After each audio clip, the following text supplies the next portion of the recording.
Hello, I think we're on. Welcome. Good day.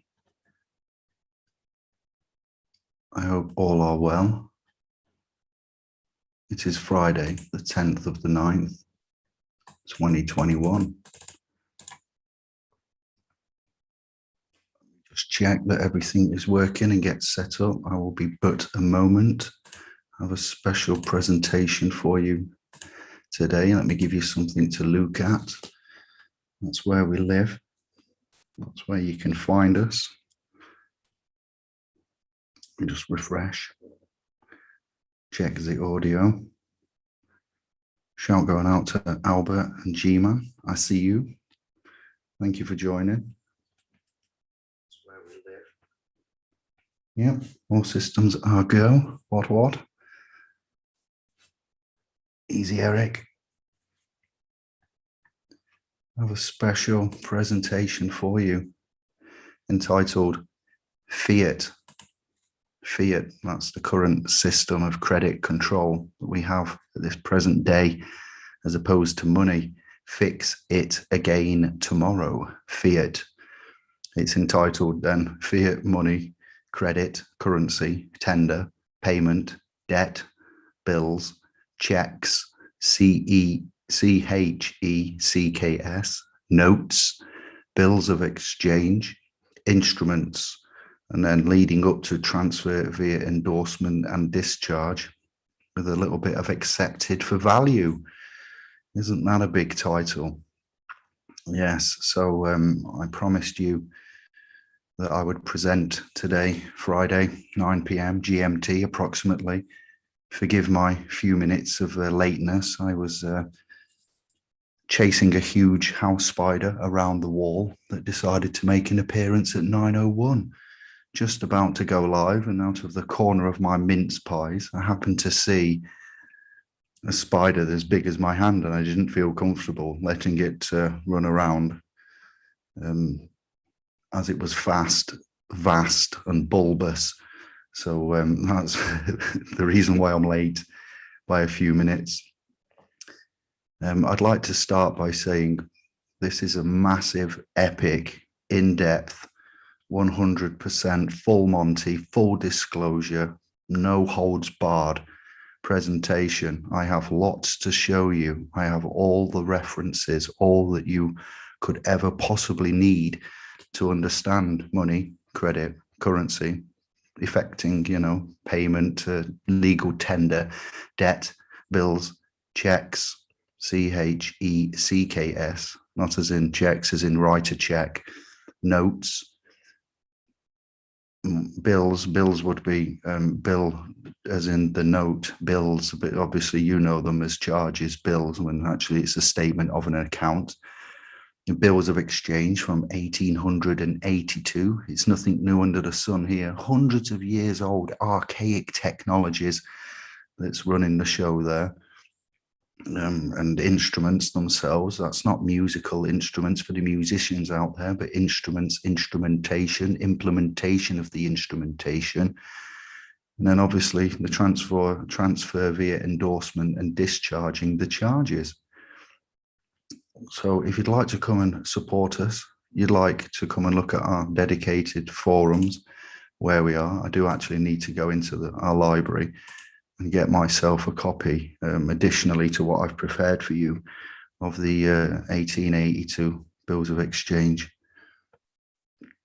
You can see, if you're curious as to how our domain and the format actually is, and there are 424 documents found. We have a keywords box here where you can put such things as bills, and you've done that. It will go for a deep dive. That's our little play on words. G-Star thought that would be funny as we talk about maritime and admiralty and cannons. As you see, I have put in bills and it's searched and it is brought up the relevant files containing bills. And as you see, there's a 1882 Bills of Exchange Act, original scanned copy, which is been given to us by brother Stephen and Simon in one of our recent epic Telegram chats about money, value, intrinsic value, gold, credits and everything like that associated with. And then we have the Bills of Exchange Act 1882, a 2021 version that was downloaded from .gov UK using the open license that they give us to obtain these documents. Right, so that's all I need there. I need that page ready. And then I'm going to hopefully stop sharing. I'll come on the video, show me boat race and say good evening to one and all. He says famously. Fist bumps, bosh. Apple juice in a mythos, chin chin. Not beer, not at this time, or even lager. It will give me indigestion. Let's try and fix that glare. Babylon must fall. I do like this t-shirt given to me by Brother Perry from itelltees.co.uk. No affiliation or sponsorship, but I just thought I'd give him a shout because he's a good lad. Now I'd like to get my epic document up. Let me just show you the tabs that I have open. And then I'm going to get a document up for you and we shall let the journey begin. If you are not in, what's the word, a sprightly mood for an information overload, then I would come back another time when you are feeling a little bit more alert, because this may, it may take some energy from you. Let me just move my share bar. So starting from the beginning, what I have for you in addition to my presentation is a legislation.gov UK, the actual Bills of Exchange Act 1882, what I'm going to be reading from you, chapters applicable there. I have some CPR, civil procedure case law relating to a summary judgment and financial instrumentation. I have some documentation from the Chancery Division, Edwards versus Walters, sorry, regarding a promissory note. I have lexmercatoria.org loaded up because that's important to become familiar with. I have that twice, we don't need that. I have a document entitled The Convention Providing Uniform Law for Bills of Exchange and Promissory Notes, Geneva 1930, the League of Nations, copy at lexmercatoria.org. I've mentioned this before on my channel. I've done an extensive video presentation concerning the subject of Lex Mercatoria, and I got a lot of good feedback on that. It's had a lot of views, quite a lot. Convention providing a uniform law for bills of exchange and promissory notes. So it's not just England and Wales that has this bills of exchange and its applicable relevance. I have a congressional record, June the 13th, 1967, to look at a DuckDuckGo search of where I found something that I'm going to use for evidence of persons and debt through the 14th Amendment. We have a PDF here, the Law of Bills of Notes and Checks, second edition. I believe that is Bigelow MM. All right, so this is all stuff that I'm going to reference. So when I reference it, the Law of Bills, Notes and Checks by Melville M. Bigelow, second edition, from 1900, 8 years after 1882. Applicable publications to the Right Honourable Sir Edward Fry of the Privy Council, sometime Lord Justice of Appeal. I'm interested. You've got the preface there about the law of bills, notes and checks, codified. It's American. We're doing England and America as we do international information. So domain and our channel here, my account is international, splspro.com is international. So you've got to appreciate I need to answer questions to quite a lot of souls around the realm, not just Anglo soil. This document is the Bankruptcy Act of 1869, if I've got this right. I do believe. Yes, the Debtors Act of 1869, Insolvent Debtors and Bankruptcy Repeal Act, general rules and orders at common law and in the county courts. You have to excuse my dyslexia. All right, so the Belliard Temple Bar, 1870. We have this one is the Bills of Exchange. I think it's taken from a book. This could come from my archives. The publication escapes me now. I think Brother Barry gave it me some years ago. But characteristics of negotiable instruments. The future of money market instruments. I believe, let me just take a moment. That would be the Bank of England Modern Money Mechanics PDF. Okay, you see it's got the officiado, November 1999. I think before Bitcoin, to be fair. I don't know if it includes that. I would argue it doesn't. I'll be surprised if it does. You've got your introduction and summarization there, okay. I've got something to do with the birth certificate. I think this also came from a brother called Barry. You don't need to read it all now. It's going to be presented in my 60 pages that I have for you tonight. It's about time that this was ironed out and laid down. You also asked me for case law regarding anybody that has effectively transferred via endorsement, discharged. And what I must point out right at the beginning, before we even get into this, is that when you use private remedy to offset, transfer, discharge, and etc., then seldom will you find it in the public domain. These are avenues for private remedy. So when this happens, you're fighting the establishment and the London Templars and the bankers of London. Will be polite about it, even though they don't deserve respect, and they should be treated with contempt of the highest nature at all times, because this subject is dark like Vader. I'll let you take a moment to savor while you go grab your lightsaber. All right, it's dark arts, and they don't like to publicize the fact that they've been beaten. So when you say, David, I would like you now to give me some case law on that, this is one area where I find it, and we will find it, you will find it extremely hard to find the establishment printing reports, results of those that have effectively discharged the charges using private remedy. Because as you've come to learn, the public and the private are oil and water, and they do not mix. So they will not put into the public domain results of natures of discharges that are private using private remedy. I think that's simply enough for you to grasp, all right? But we do have some bits here and there regarding banking and finance and contracts and promissory notes, and what I can find, I will be giving you. And there are some case references on this document here, which is entitled Fielding Platts Najar Promissory Notes, Case Law and Refs, is what I've titled it. Strikeout orders, and quite interested in that, actually. I haven't fully looked at that. That's where it was from. Sweet and Maxwell, Westlaw.uk.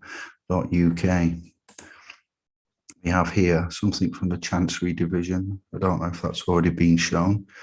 Forgive me if there are any repetitions. I have a lot of data to give you, and it's taken me some time to prepare this.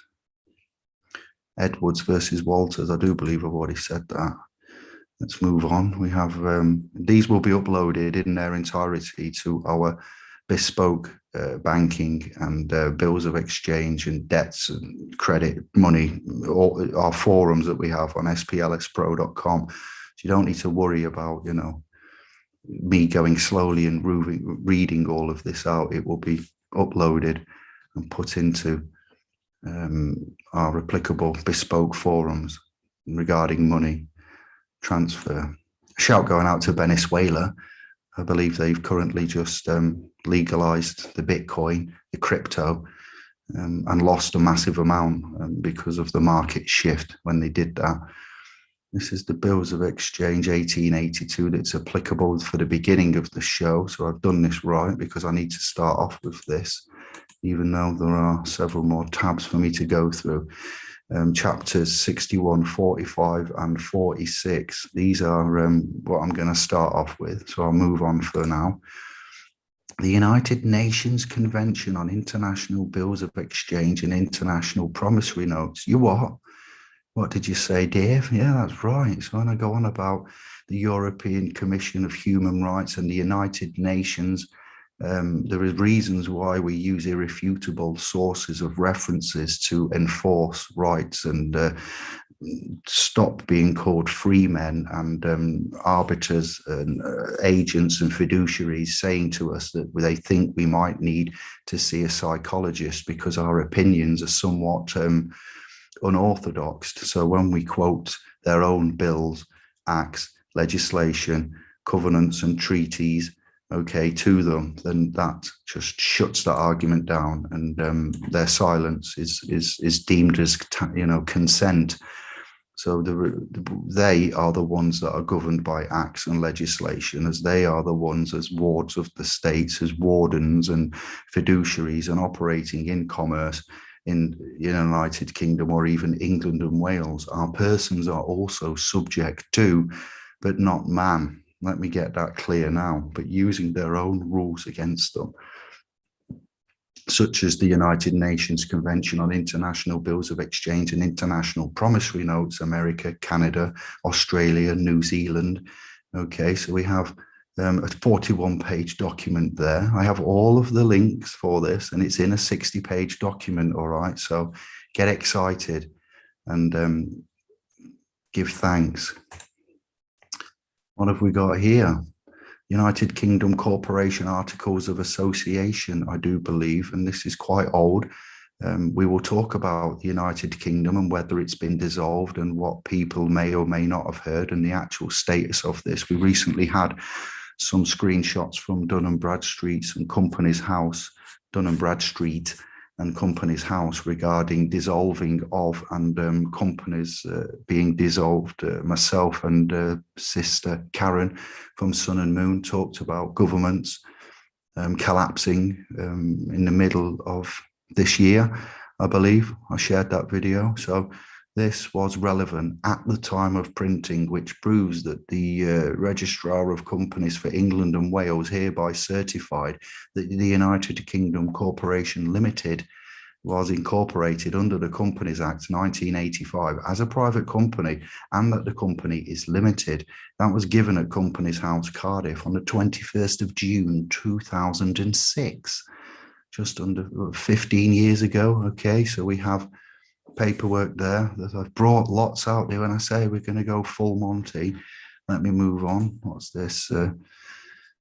This document is entitled something like Lex Mercatoria Convention Providing a Uniform Law for Bills of Exchange and Promissory Notes, Geneva 1930, the League of Nations.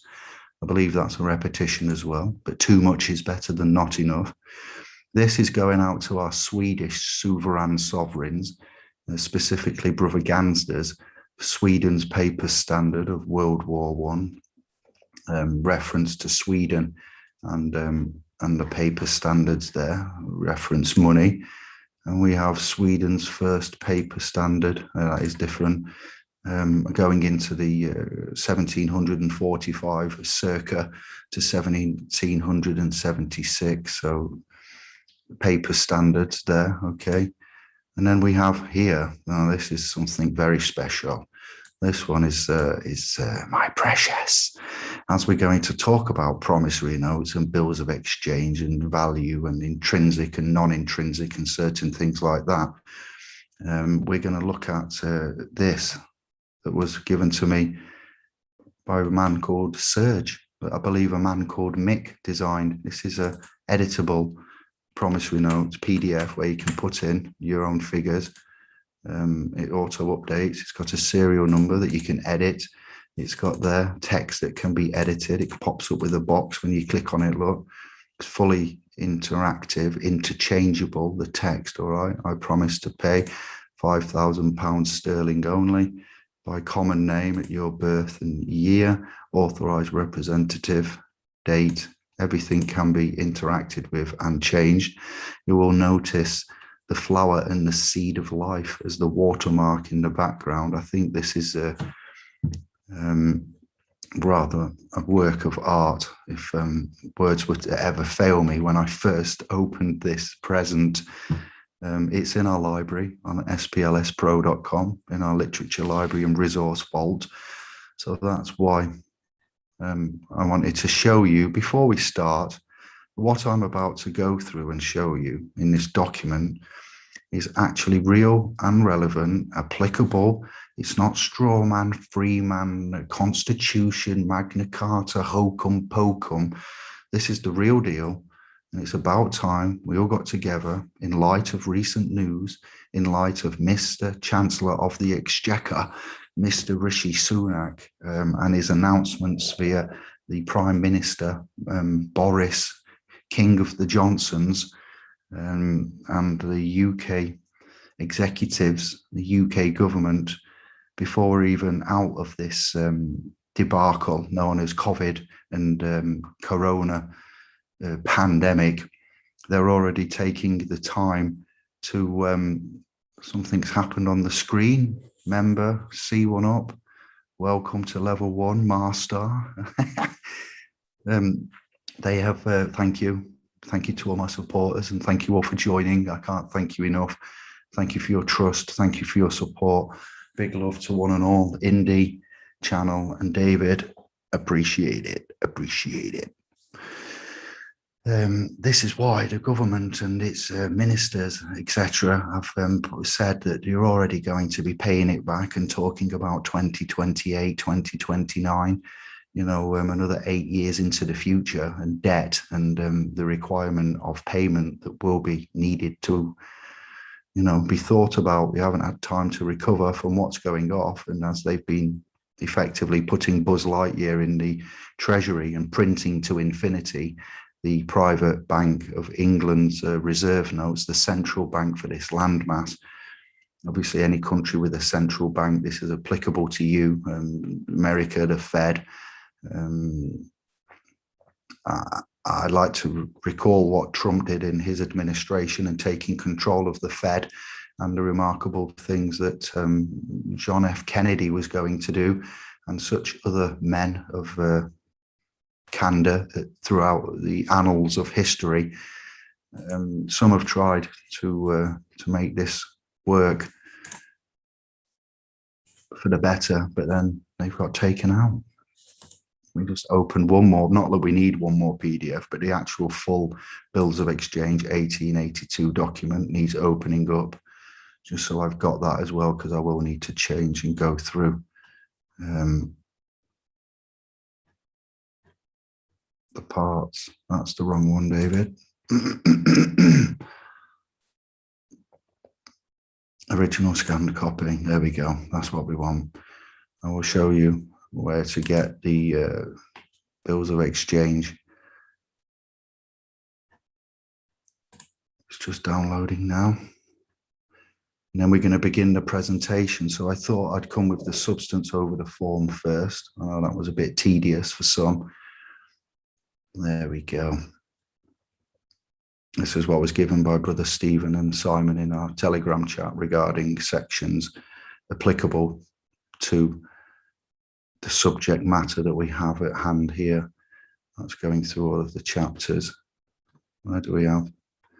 Yes. I don't know what the year of publication this is, but it's an old one. It's an unedited, undoctored. I know it's a PDF, but it's as best as we can get. Let me just skip to the end. New tab. So if you type into any search engine, Bills of 1882, do a search, what you'll get is something like this. You're looking for legislation.gov.uk, Bills of Exchange Act. There are a few of them. We'll just click on any one. As long as it's legislation.gov.uk, you know it's where you want to be. And then there is a print option here to the right where you click print, and you'd go the whole act and you'd ask it to give you a PDF. And then what it does is it does that. And it gives you the actual act itself, all right? It's as simple as that. They're not hidden. They're not secret. Maybe you don't need that open. It's all right. So that's where you get that from. All right, without further ado, I want to say hello to who's in the room.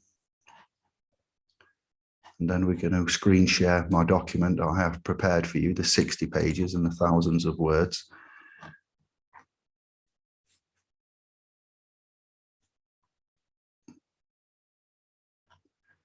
I'll say Albert, G-Man, Eric, Gary, Stacko ribs, fix it again tomorrow. I thought it was Latin for let it be done. I was taking the Michael. All right, I was having a little bit of a giraffe. Let it be done. Make it so.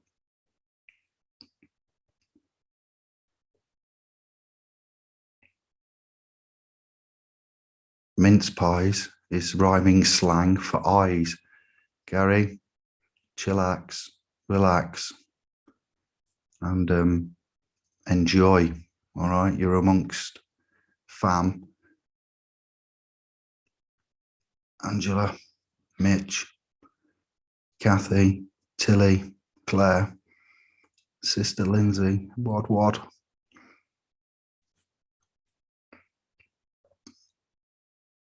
Yeah, thank you for the links there, Bert.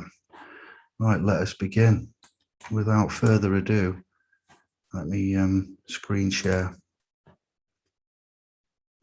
Oh, will it not let me? Presentation Word, yes it will. There we go. Get a drink, clear the frog out. Hello to Wendy. Miss y'all, love y'all. Fam across the pond, fam everywhere. We love you back.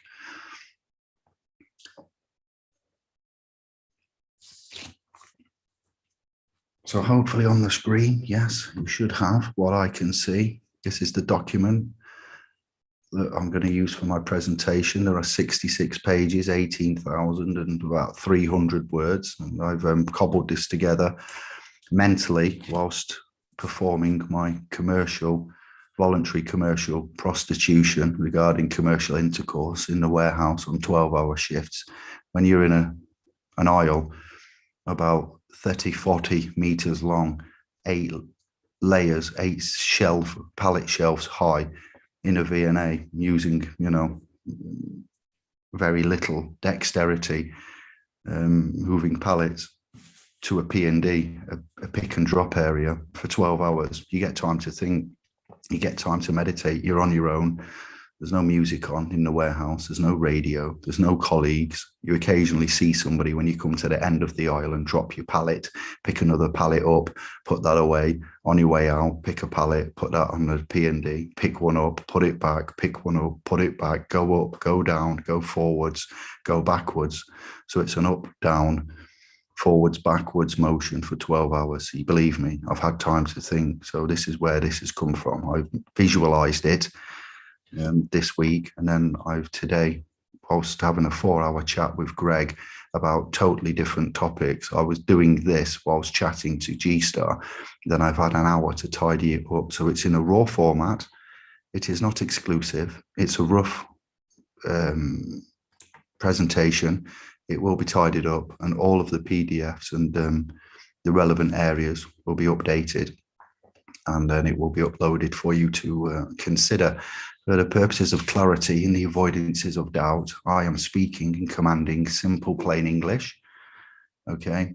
And I'm not giving legal advice or even financial advice. So do not misinterpret this presentation for anything other than a simple entertainment value, content. You want financial advice, then you need to stop this video and go somewhere else. If you want legal advice, then you need to go and consult a solicitor of the London Templars Law Society or equivalent. That's my disclaimer out the way. So this was for Americans. What I did is I posted this some time ago, all right, regarding citizens of the United States and the 14th Amendment. Okay, so it says they're a citizen of the United States. It's a civilly dead entity operating as a co-trustee and a co-beneficiary of the PCT, Public Charitable Trust, the Constructive Setter KV Trust of the United States Incorporated. It's not America. That's not the USA. That's the US Inc., US Incorporated.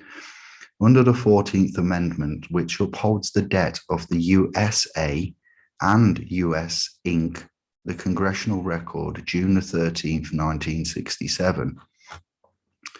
So the Congressional Record of June the 13th, 1967, which I believe the link to that is actually there. If I was to click that, you would find that. And I believe I've shown you that on one of the tabs. 1, the Congressional Record of blah, blah, blah. A citizen of the United States is a dead entity, co-trustee, a beneficiary, public charitable trust.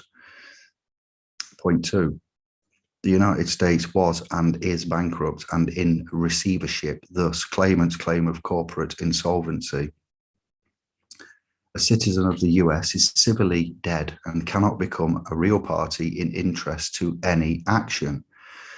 Remember, we're going American and English, so some is applicable to America because we consider it like that, even though in England we've struggled to get our heads around it and we need to focus on English, Welsh, Northern Ireland, to some extent as well, Scotland.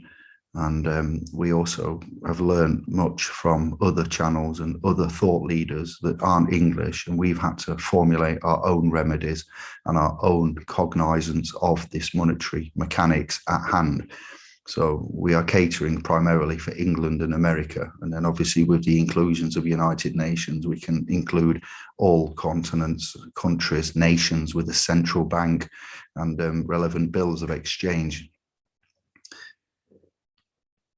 Point 3, a 14th Amendment citizen is a United States citizen. They pledged allegiance to the flag of America via Washington, D.C. Claimant is not a US citizen, nor is claimant a 14th Amendment citizen. Claimant is a guarantee and receiver of the sovereignty as a joint tenant in common in the sovereignty and claims interest in all funds in trust accrued from every aspect, category, and legal entity in the nature of vested interest from claimant's own and claimant's lineal ancestries, property and pledges for and in the insolvent US corporation, its agents, agencies, and subordinate entities. And that was the link. So just because I'm not going to do this for everyone, but I get that, I copy that, I go on to my tablet, I click on there, I put it in, press enter, and I'll show you the screen.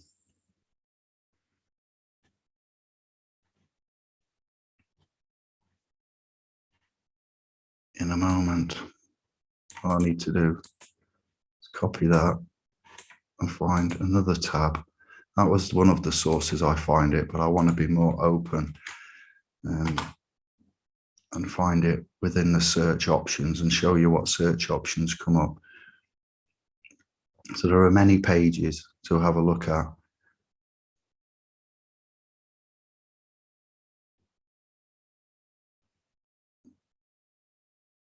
I see that I need to just 1 minute, new share. I believe it will be this one. Share. And it just catch up and then we'll get back to the document.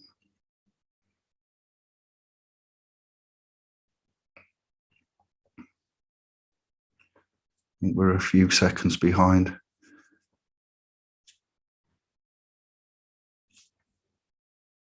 You're a couple of minutes, maybe a minute behind what I'm doing. There you go. So that was with the search, the Congressional Record, June 13th, 1967, and what was on that document. You can see there everything's coolio. You can find that freely. Back to my presentation.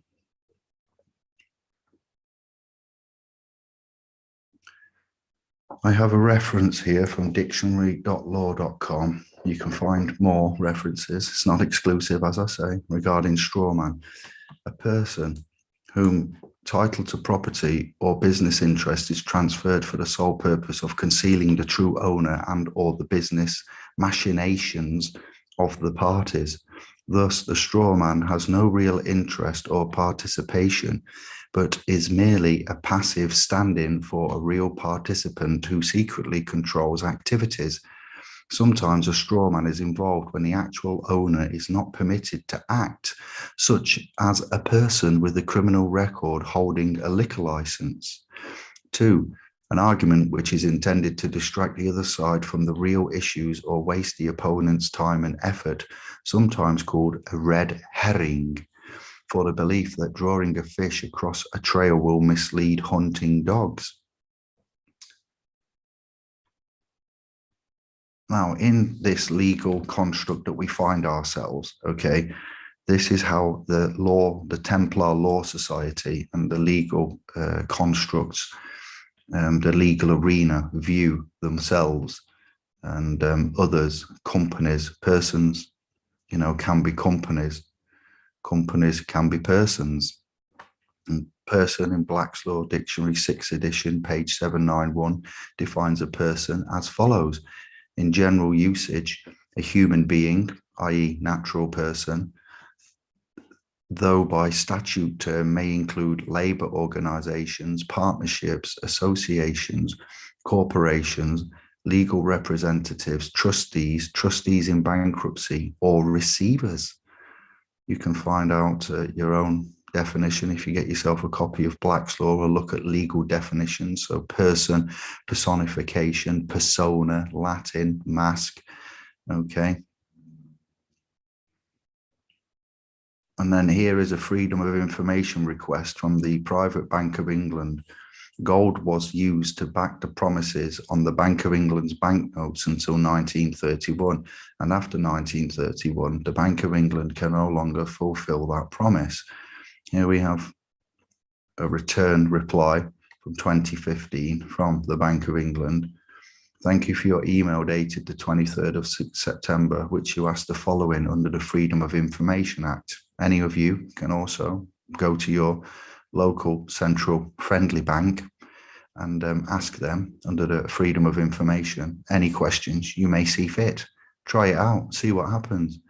Is pound sterling backed by gold, silver, or neither, was the question. The reply was, since its foundation in 1694, the Bank of England, aka the bank, has issued notes promising to pay the bearer a sum of money. For much of its history, let me just try and enlarge that for you, the promise could be made good by the bank paying out gold in exchange for its notes. The link with gold helped to maintain the value of the notes, although the link was sometimes suspended, for example, within war times. The link with gold was finally broken in 1931. See in particular the Currency and Banknotes Act of 1928 and the Gold Standard Amendment Act of 1931, when the United Kingdom came off the gold standard, and since that time there has been no other asset into which holders have the right to convert Bank of England notes. They can only be exchanged for other Bank of England notes. Nowadays, public faith in the pound is maintained in a different way through the bank's operation of monetary policy, the object of which by statute is price stability. You may also be interested in the Bank Charter Act of 1844 and the Currency and Banknotes Act of 1928 and 1954. Which provide for the establishment of a distinct department within the bank, the issue department, and for the issue of banknotes. This legislation also requires notes issued by the bank to be backed by securities. The concept of securities was broadened by the Finance Act of 1932 and is now reflected in the amended 1928 Act, held in the issue department and confers legal tender status on the Bank of England notes. Please see the issue department's statement of balances in the bank's annual report for details of assets and securities. And then there's a hyperlink there, an address to have a look at that PDF. That's one PDF I have not got to show you right now. The bank also issues a weekly report which can be accessed at, and there's the bankofengland.co.uk publications pages weekly report page. That was from Karen Tolson, the information access team. So legal public persons are the debtors, and it's the application of one's equitable assets, signature, sign of nature, valuable consideration that authorizes and creates the promise for the credits, such as with a bank loan or a death grip, a mortgage. Hence, why one can draft our own private promissory notes, the debtor-creditor relationships. This was referenced an 8-hour-long public telegram chirp about cash, credit, money, and intrinsic values of gold with an L, transfer via endorsement and discharges, including promissory notes.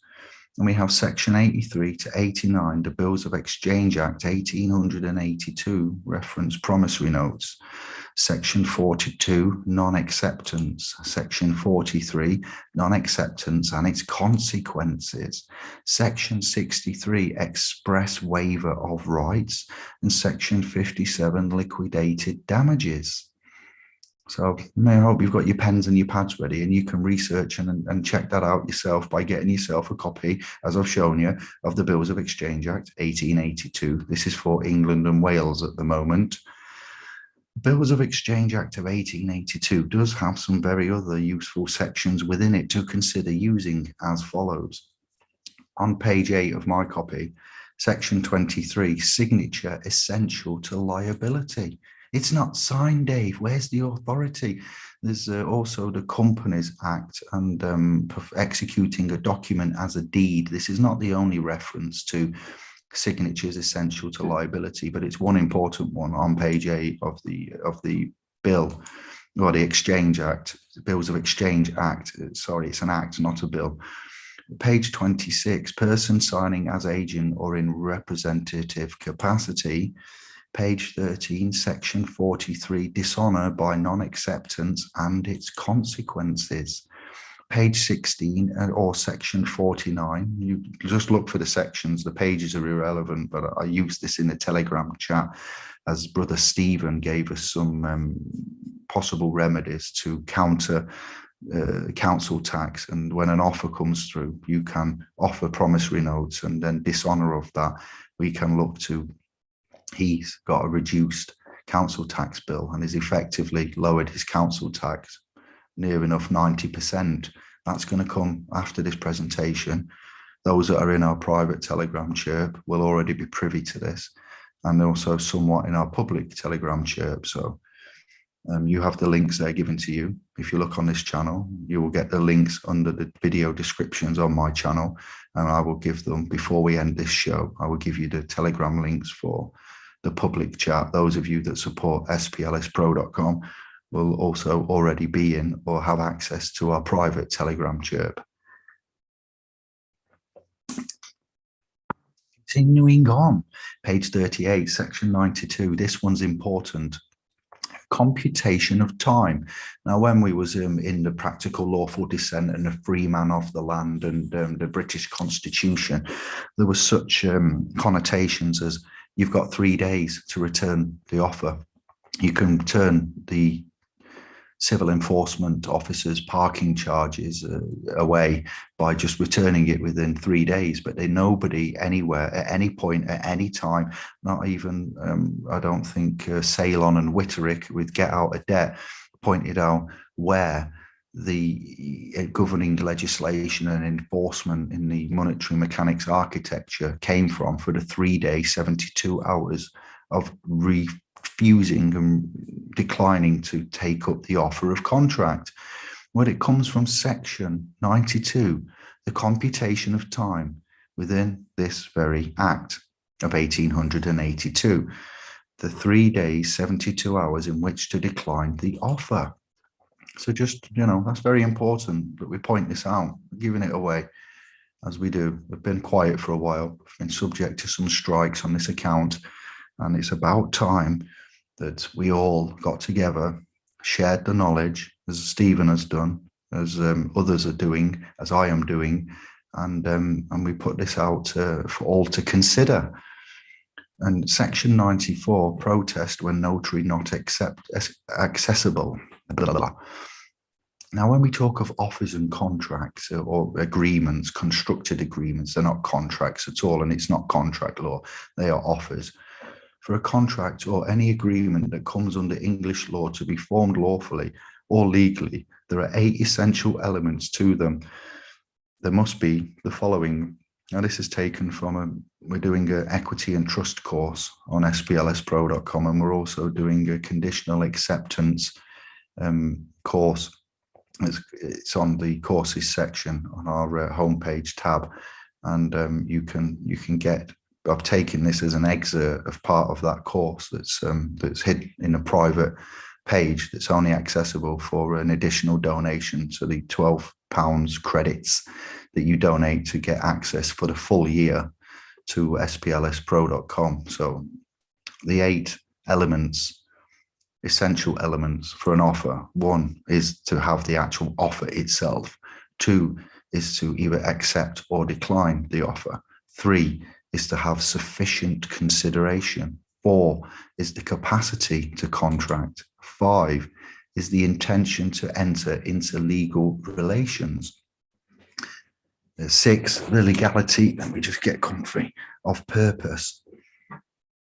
7, genuine consent. And 8, certainty of terms.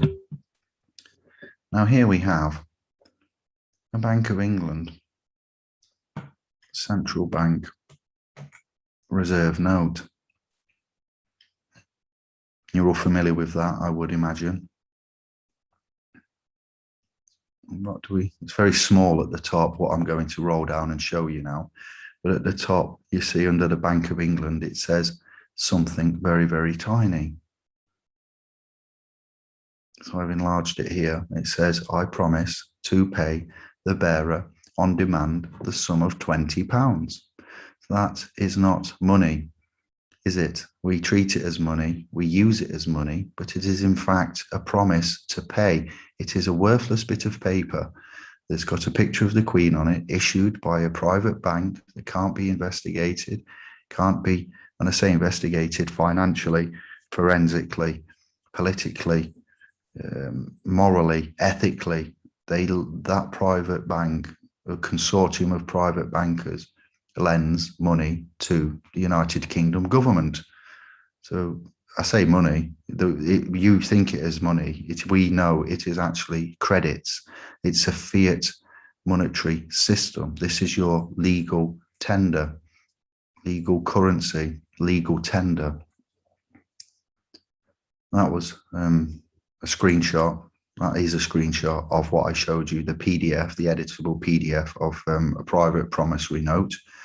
So that's the reason why you can use a promissory note and why we do use promissory notes. I've laid this presentation out in a certain order with the information following on, so you can actually get the gist of what we are saying and break this curse, this surety that we seem to have become under, this Hotel California. You can check out, but you can never leave.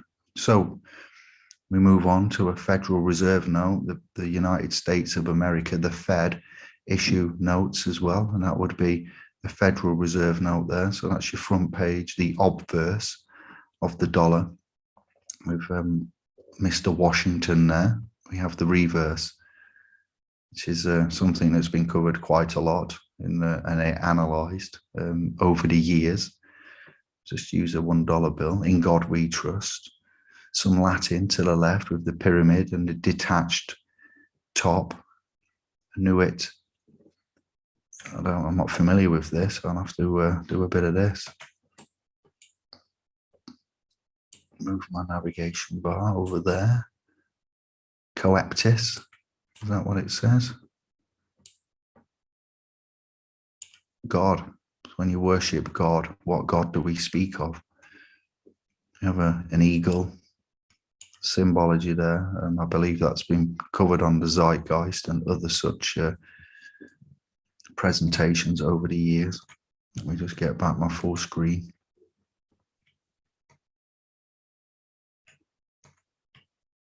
That will ding dang do. The United States $1 bill, the United States bill, $1 since 1876, has been the lowest value denomination. You get denominations in churches, you get denominations in money of the United States paper currency. An image of the first US president, 1789 to 1797, George Washington, based on the Athenaeum portrait. A 1796 painting by Gilbert Stuart is currently featured on the obverse, and the Great Seal of the United States is featured on the reverse. The $1 bill has the oldest overall design of all US currency currently being produced. The current $2 bill obverse design dates from 1928, while the reverse appeared in 1976. The obverse design of the dollar bill seen today debuted in 1963, the reverse in 1935 when it was first issued as a Federal Reserve note. Previously, $1 bills were silver certificates. The inclusion of the motto "In God We Trust" on all currency was required by law in 1955 and first appeared on paper money in 1957. As of December 2018, the average life of a $1 bill in circulation is 6.6 years before it is replaced due to wear.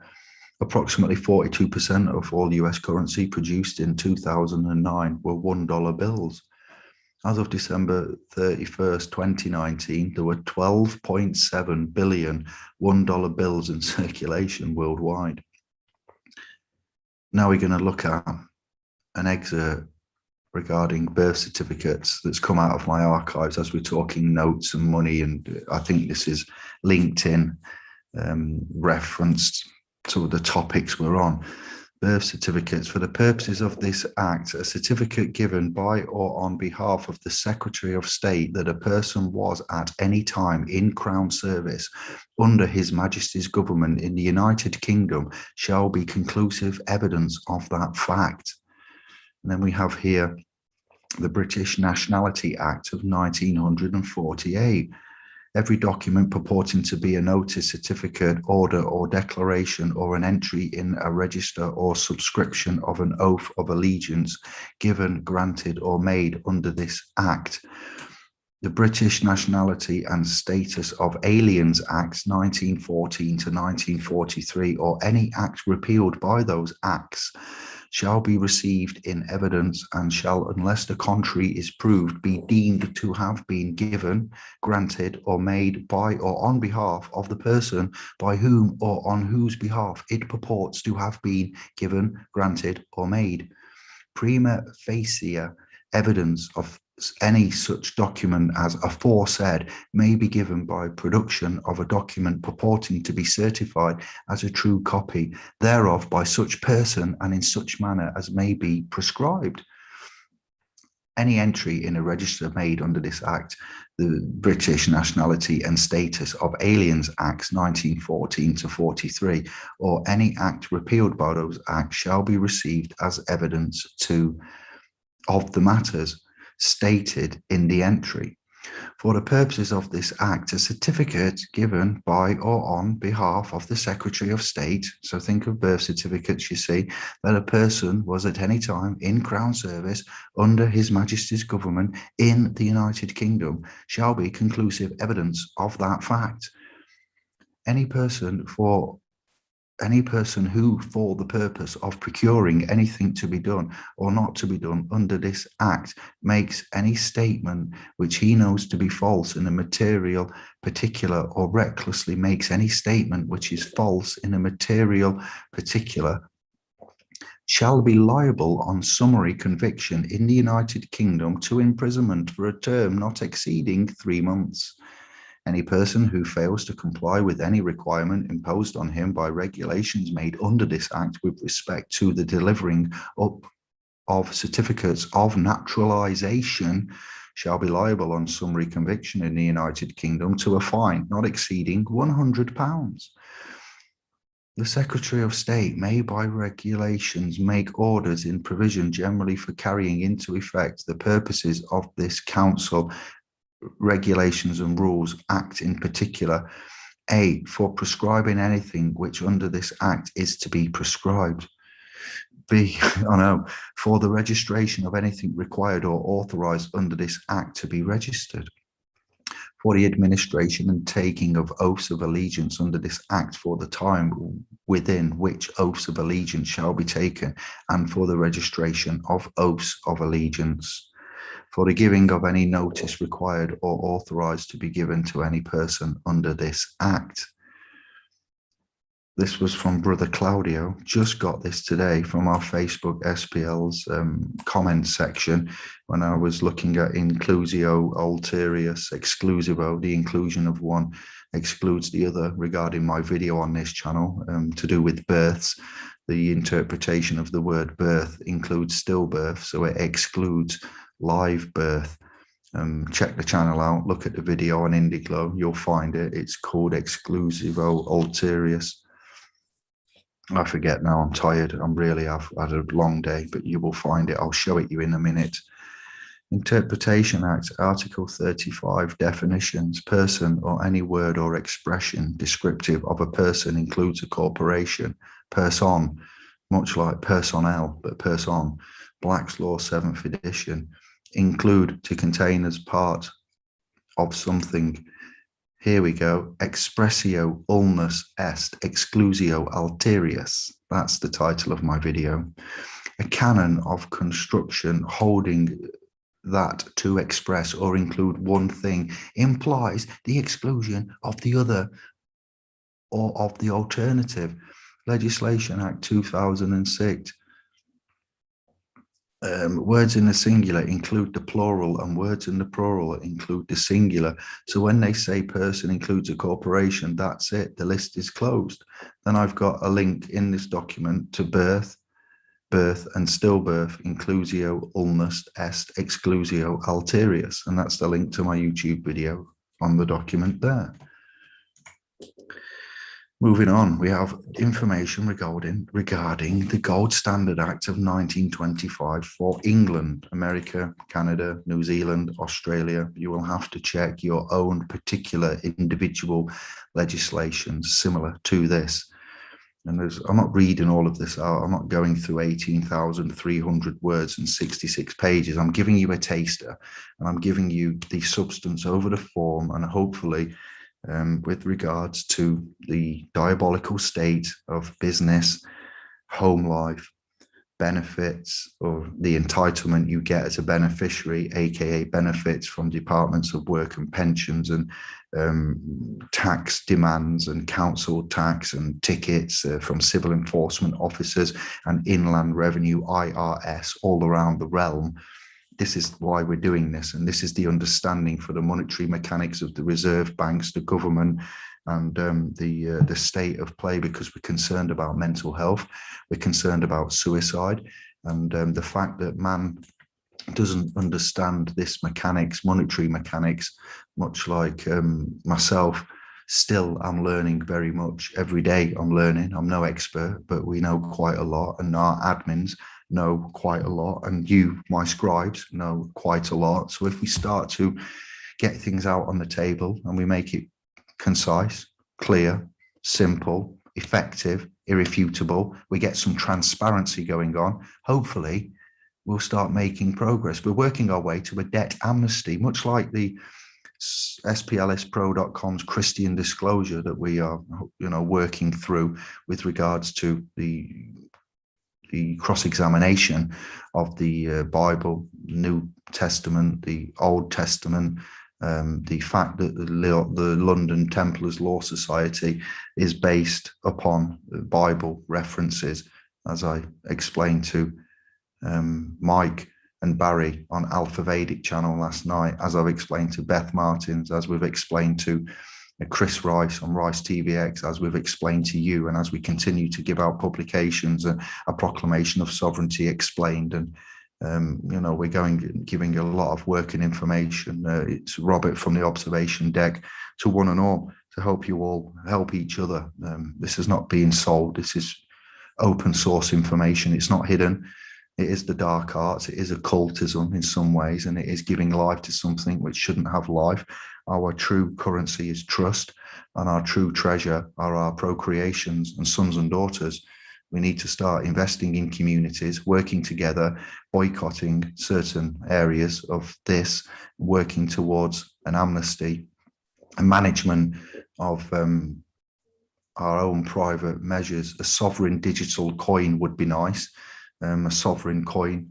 I was speaking with Greg today. That's mentioned in here. You will notice as I was philosophizing with Greg and talking about many and various subject matters, the taxes that they're putting on the working class and making life hard. The billionaires, the dodge taxes, the loopholes. It's going to cover. I've covered it all at the bottom of this. So this is why we're here today. This is our main objective and why we're giving it away, and to show the love and respect for my channel scribes and for all the work that has been done throughout the last 50 years, I'd say, to try to, since mans have stood up to out this, hundreds of years, 1882. When was the Fed created? 1910-ish. When was deeds and titles and property, equitable title, possessory title, legal title, what's been going off here? It is quite vital that you hear this recital for you to all hold the correct equitable title. We've got faith. We don't need Bibles. Don't take the Archangel Michael. This is what we're doing. What I've been doing, and the repetition of this helps me become more fluent with it, because it's hundreds of years old. You can go back to the Sumerian Kalei tablets, as Sitchins and Tellinger and others have brought out, and other channels and thought leaders. It isn't anything new. It's been going on thousands of years. It's just got rather more intricate and concise and cutthroats, literally. As 2021 draws to a close, splspro, David and Indigo and our admins and I need this to be out there. So the Gold Standard Act of 1925 England, there's information there regarding returning to the gold standard after the disruption of World War I, signalling the beginning of a new gold standard era that lasted from 1925 to 1931, a princely 6 years. There is information all here about that, which I'm not going to go through. You'll get this document when I've finished it. You get the gist, all right?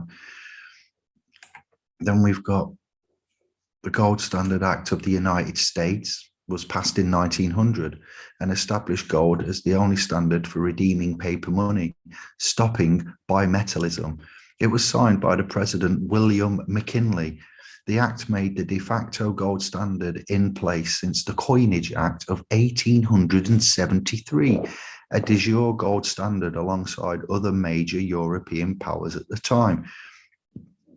Then I've got the Gold Standard Amendment Bill, dated the 21st of September 1931, for the volume and publication and links it's come from. And I've got the English Historic Hansard House of Commons 1931 Gold Standard Amendment Bill for you to have a look at. So that's applicable back to England again. Explanation about the gold standard. It's a monetary system where a country's currency or paper money has value directly linked to gold, so it has intrinsic value. What the gold standard countries agreed to convert to paper money into fixed amount of gold. A country that uses the gold standard sets a fixed price for gold and buys and sells gold at that price. That fixed price is used to determine the value of the currency. For example, if the United States sets the price of gold at $500 an ounce, the value of the dollar would be 1/500th of an ounce of gold. Simple, really. And then we go into the gold standard is not currently used by any government. Britain stopped using the gold standard in 1931. The US followed suit in 1933. We've got extensive information here about all of that, okay?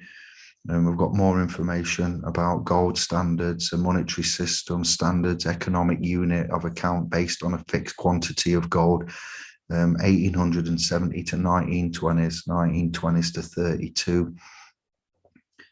I've got references there. Continuing on, all right, there's enough.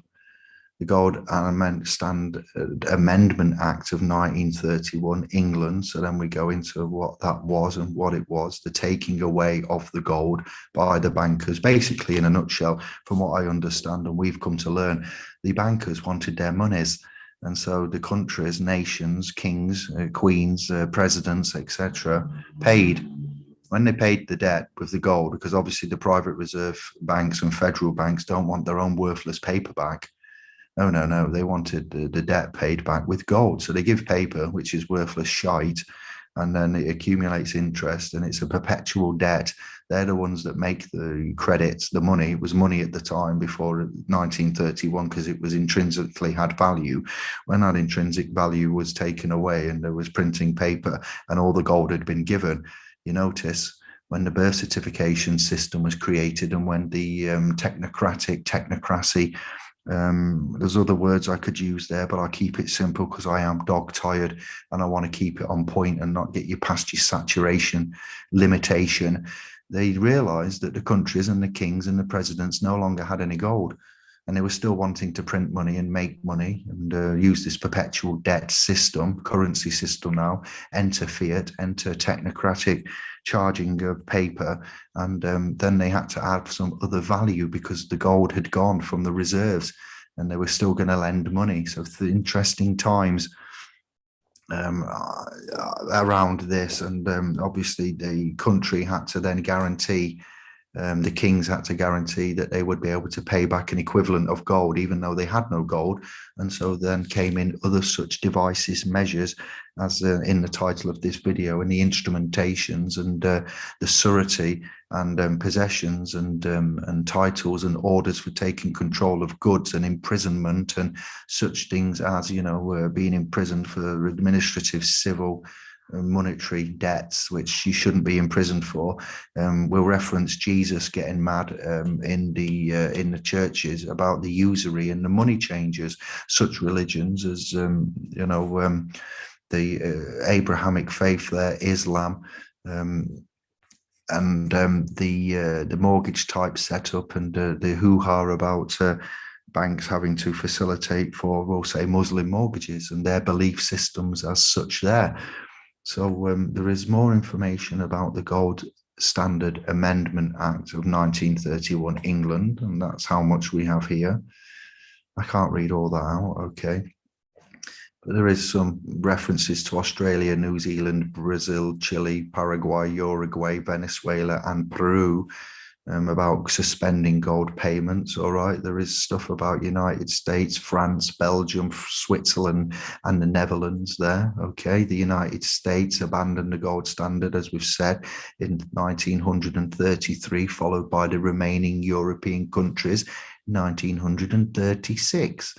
We move on now to the Insolvency Act of 1986, and that's a legislation.gov UK link where I've got this from. We've got bankruptcy in the United Kingdom.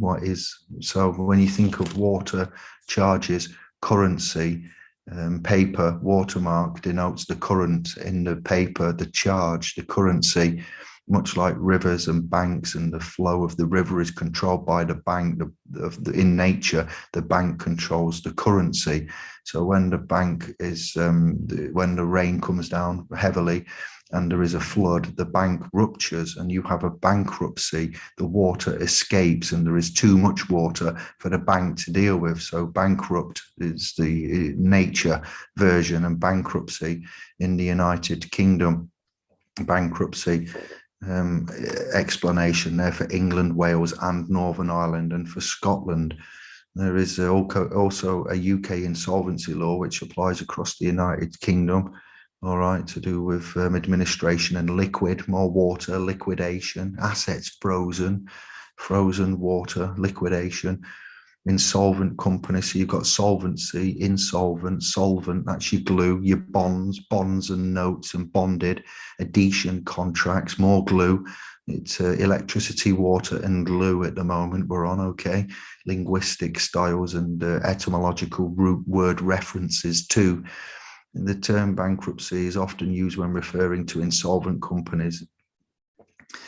England and Wales bankruptcy is governed by Part 9 of the Insolvency Act 1986. That's going into individuals being made bankrupt, creditors, bankruptcy petitions, and bona fide grounds, counterclaims set off, things like that in that chapter of text there. Petitions of sorts. I'm going to scan through it because we're on page 17 of 66 and we've been going an hour and 20 minutes, and I'm aware that some of this you might need to come back to watch a couple of times until I release this document and put it into the domains that we currently manage. So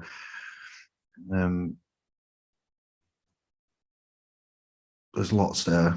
There's lots for you. Bankruptcy in Scotland is called sequestration, and the organisation responsible for administering these processes is the accountant in bankruptcy. Okay, the new. See you, Jimmy. There are alternatives to bankruptcy that can help individuals deal with debt problems. These include the debt arrangement scheme. Other options include the protected trust deeds. These are arrangements arranged between the individual in debt and his or her creditors. These are organizations that give free professional advice to individuals experiencing problems with debt. These include the Citizens Advice of Scotland, which are retired lawyers and such likes that are partly there to feed the system. And I have no respect for the Citizens Advice in any shape or form.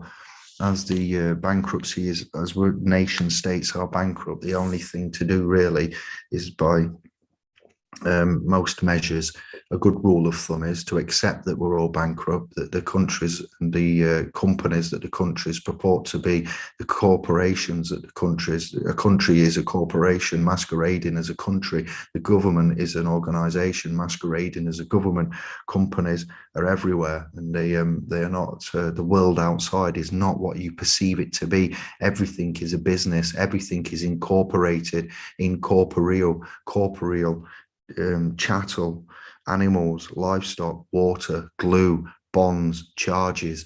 We're all bankrupt as a nation. Not we. We are rich beyond our wildest dreams in some respects. Shout going out to Jack Fresco and the Venus Project. You can see why that was never given the light of day, can't you? Because it would overthrow such Londinium banking systems as.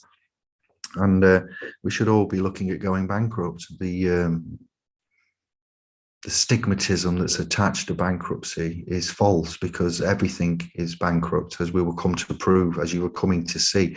So if you can't pay a charge, a debt, something, then you would look to go into bankruptcy and declare bankruptcy. It's an honourable thing to do. To continue using private bank notes, private reserve, central bank reserve notes, is just increasing the national debt. We should be transferring and discharging and using private remedy and offsetting and promising to pay, because all we do truly have is our promises to pay. Fact of the matter. We're going to get into Professor Richard Werner later on, and I'm going to give you a link there for YouTube for you to listen up to yourself from a professor of England that specialises in this subject, that's been on Renegade Inc. on RT News and has spilled the beans, as is his job to do. Other applicable areas for research are UK insolvency law, the Enterprise Act 2002, the Debt Relief Order, the Bill Chamber, accountant of court, court session, diligence, Scots law, reconstruction law, protected trust deed, sequestration law, scheme of arrangement, Institute of Chartered Accountants of Scotland, Insolvency Practitioners Association, and Debtors Scotland Act 1838. So we're remembering the Scottish now, as well as the Americans and other such Europeans, as they're just across the borders. I thought I'd touch upon some Scottish references there. There's external references and links following up. The Bankruptcy Act 1869, 32 and 33 was an act of Parliament of the United Kingdom. Section 32 established the first statutory regime for preferential debts in bankruptcy between local rates, taxes, wages and salaries of clerks, servants, labourers and workers. So the Bankruptcy Act of 1869 and the Interpretation Act of 1978, a reference there. We have C.W. Lovesey, the Bankruptcy Act 1869, the Debtors Act. There's lots of references to look at there, treaties and Fetter Lane, London, Debtors Acts. Too much to mention. I'll just skim past that. America, look at Chapter 11 bankruptcy. Chapter 11, Title 11. So we got 1111, Chapter 11, Title 11, United States Code. Chapter 11 of the United States Bankruptcy Code permits reorganization under the bankruptcy laws of the United States. Such reorganization, known as Chapter 11 bankruptcy, is available to every business, whether organized as a corporation, partnership, or sole proprietorship, and to individuals, although it is mostly prominently used by corporate entities. We've got Chapter 11 bankruptcy basics. This chapter of the Bankruptcy Code generally provides for reorganization, usually involving a corporation or partnership. A Chapter 11 debtor usually proposes a plan of reorganization to keep its business alive. Your business is alive, is it? It has a heart, it has feelings, it has a brain and lungs. It's made of organic matter. No, it isn't, but still, business afloat, your business going under. Unpaid creditors over time. People in business or individuals can also seek relief in Chapter 11. We got a case filed under Chapter 11 of the United States Bankruptcy Code is frequently referred to as a reorganization bankruptcy. Usually the debtor remains in possession and has the powers and duties of a trustee, may continue to operate its business and may, with court approval, borrow new money. A plan of reorganization is proposed. Creditors whose rights are affected may vote on the plan, and the plan may be confirmed by the court if it gets required votes and satisfies certain legal requirements. How Chapter 11 works.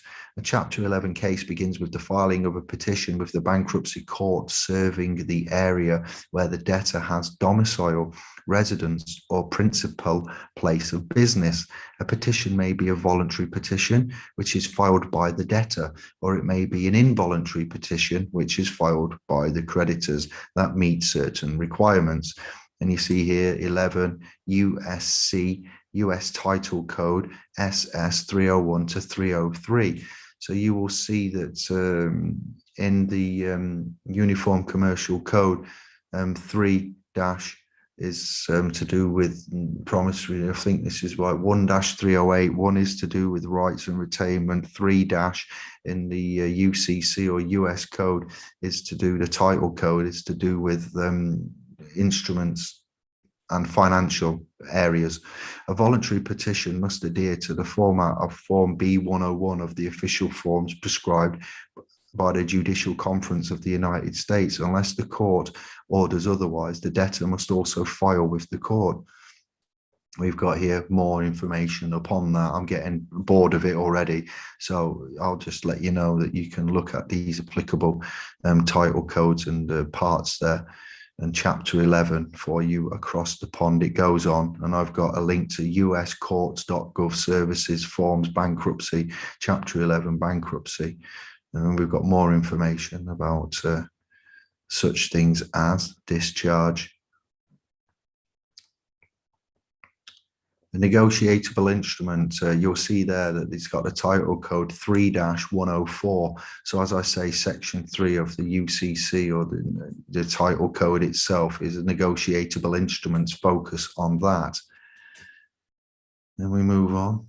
I have got more information, extensive, to do with government, UK, war, publications, US, United, uniform commercial codes, and applicable areas, but that's going to be added to this later. This is just a brief overview that I've constructed today in about 4 hours this morning, and then had an hour checking over it and formatting it and editing it somewhat. It is nowhere near finished, and it will probably end up to be about 140 pages, so just hold tight.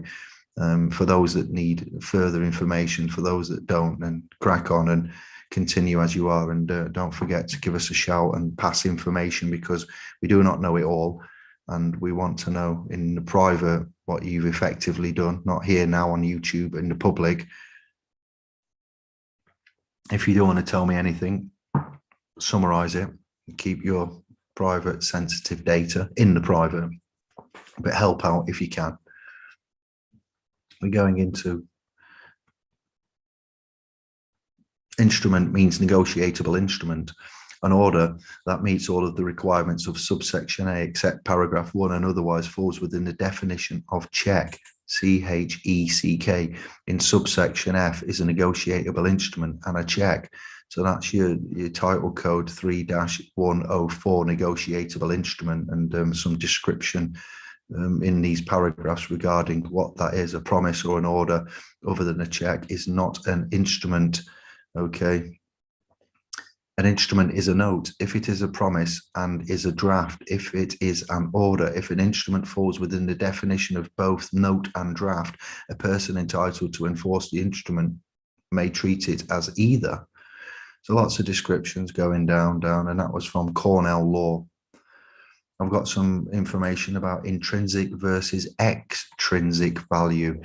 All right, and what that is. Intrinsic value has traditionally been thought to lie at the heart of ethics.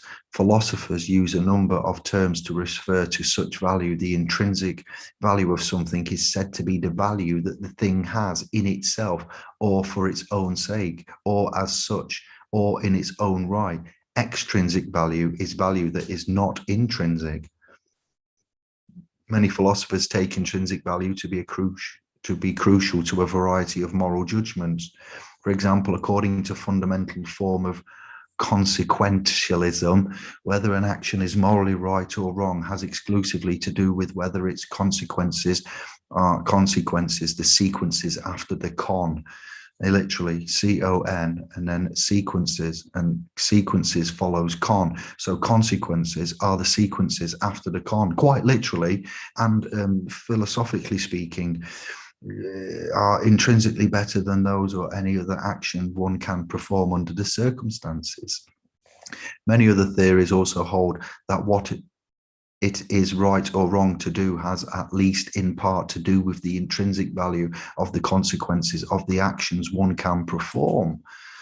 Moreover, if, as is commonly believed, what one is morally responsible for doing is some function of the rightness or wrongness of what one does, then intrinsic value would seem relevant to judgments about responsibility too.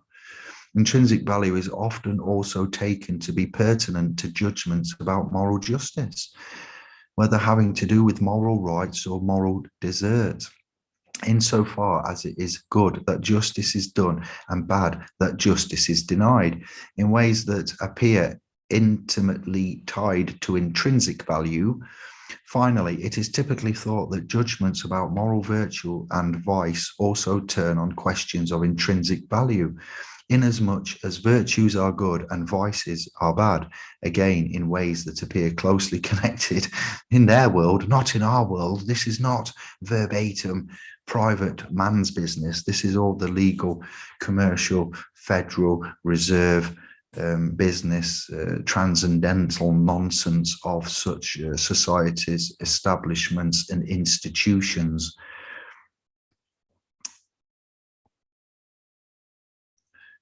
Where is the proof of a valid lawful contract? Number one. Number two, where are the certainty of terms? Number three, where is the proof of full disclosure?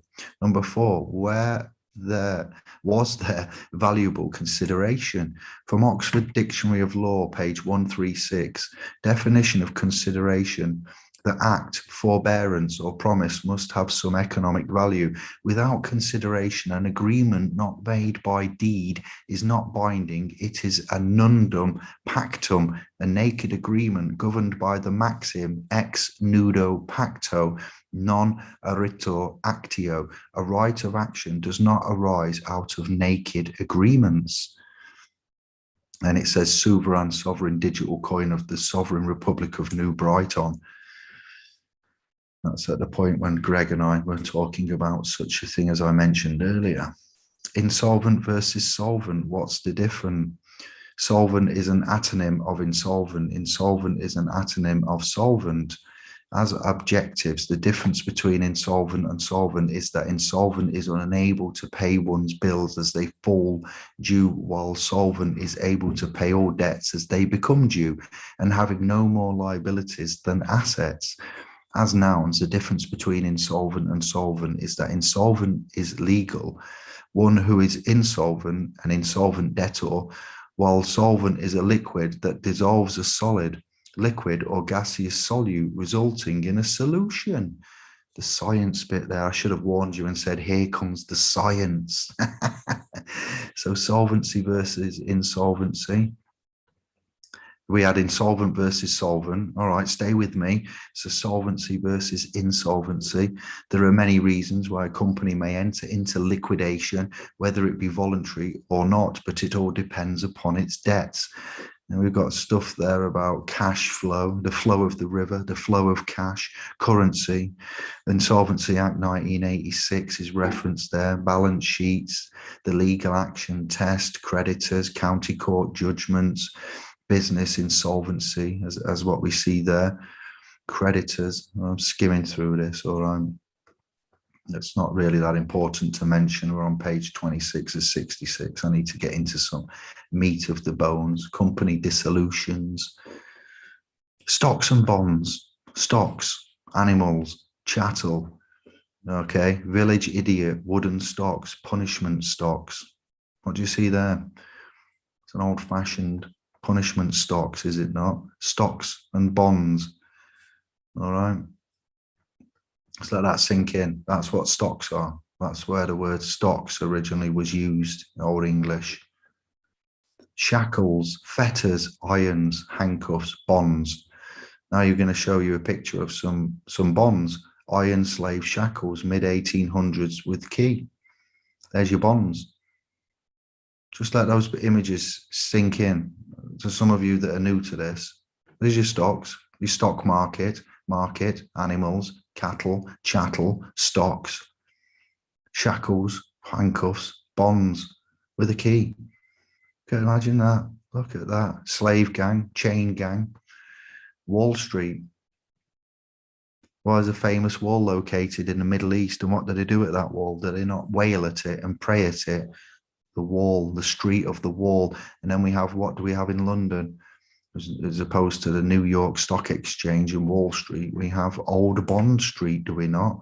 Bond, Old Bond Street. Bonds, there you go, bonded. Bonds, financial instruments. What is a bond? A beginner's guide to this key financial asset. And I've gone into a definition of a bond, a debt instrument, all right, the IOUs and special purpose vehicles, bonds, prime and subprime, things like that, financial instruments themselves. Reference there, Jesus, money changers, church, usury. Usury is the practice of making unethical or immoral monetary loans that unfairly enrich the lender. The term may be used in a moral sense, condemning taking advantage of others' misfortunes, or in a legal sense, where an interest rate is charged in excess of the maximum rate that is allowed by law. So it's currently what we find ourselves within right now. Bill of exchange, law and legal definition. The bill of exchange, let me just now screen share something else. Let's just stop this on page 31 and let me change a new share to where we're going, my browser. Just go and look at, let's just break it up a bit and go into, I want to get the bills of exchange. We're going to read 1882, chapter 61, 45 and 46. An act to codify the law relating to bills of exchange, checks and promissory notes, 18th of August, 1882. Short title. This act may be cited as the Bills of Exchange Act 1882. Interpretation of terms. In this act, unless the context otherwise requires, acceptance means an acceptance completed by delivery or notification. So when I've said to you before, delivery is acceptance, now you know where it is their rules, not my rules, and nothing to do with private. So when we legally operate or operate lawfully in a legal realm and we serve somebody, all right, the fact that we can prove that we've served them in a court of law. So acceptance, they've accepted the notice. They can't ignore it. So where we've got the civil court procedure practice and we've got the civil procedural rules, the CPR and the CCP, those are their own rules. Those are their own guidelines. So if we show them that by their own rules they've failed and they've disclaimed and we've got them by the balls and they're trying to proceed, but yet they've not followed the due process, they can't proceed.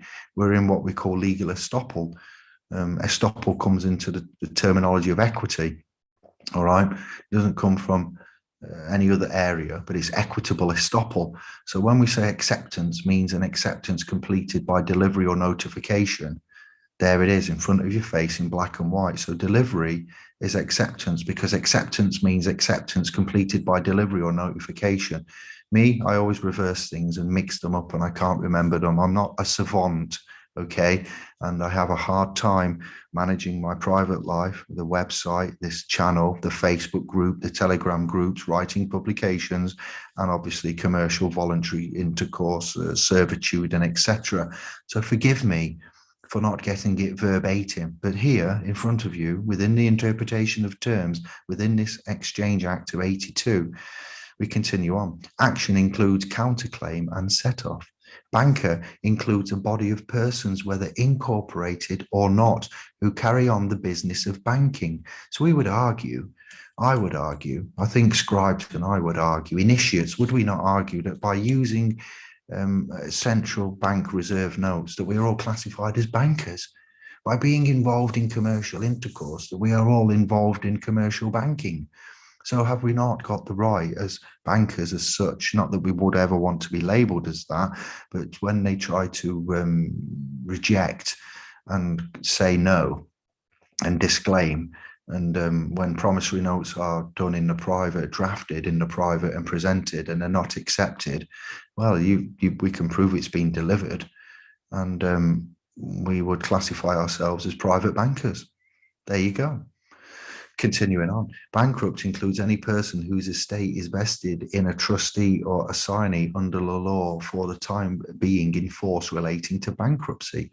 Bearer means the person in possession of a bill or note which is payable to the bearer. Bill means bill of exchange and note means promissory note. Delivery means transfer of possession, actual or constructive, from one person to another. Holder means the payee or endorsee of a bill or note who is in possession of it or the bearer thereof. Endorsement means an endorsement completed by delivery. Issue means the first delivery of a bill or note complete in form to a person who takes it as a holder.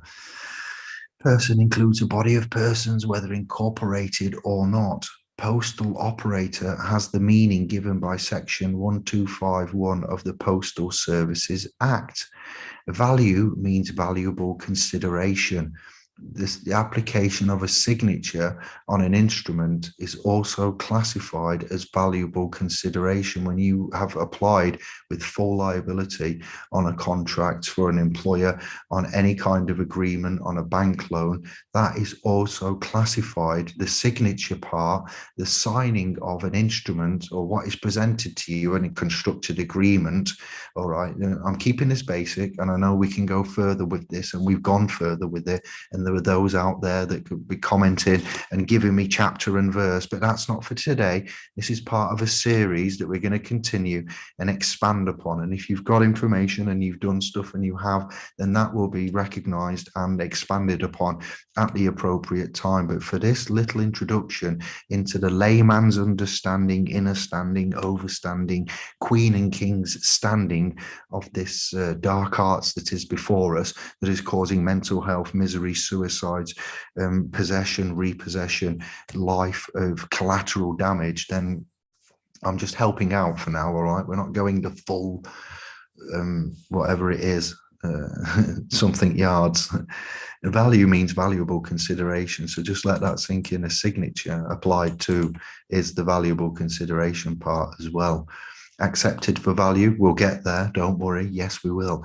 Written includes printed, and writing includes print. Got some amendments there. We got part 2, bills of exchange, form and interpretation.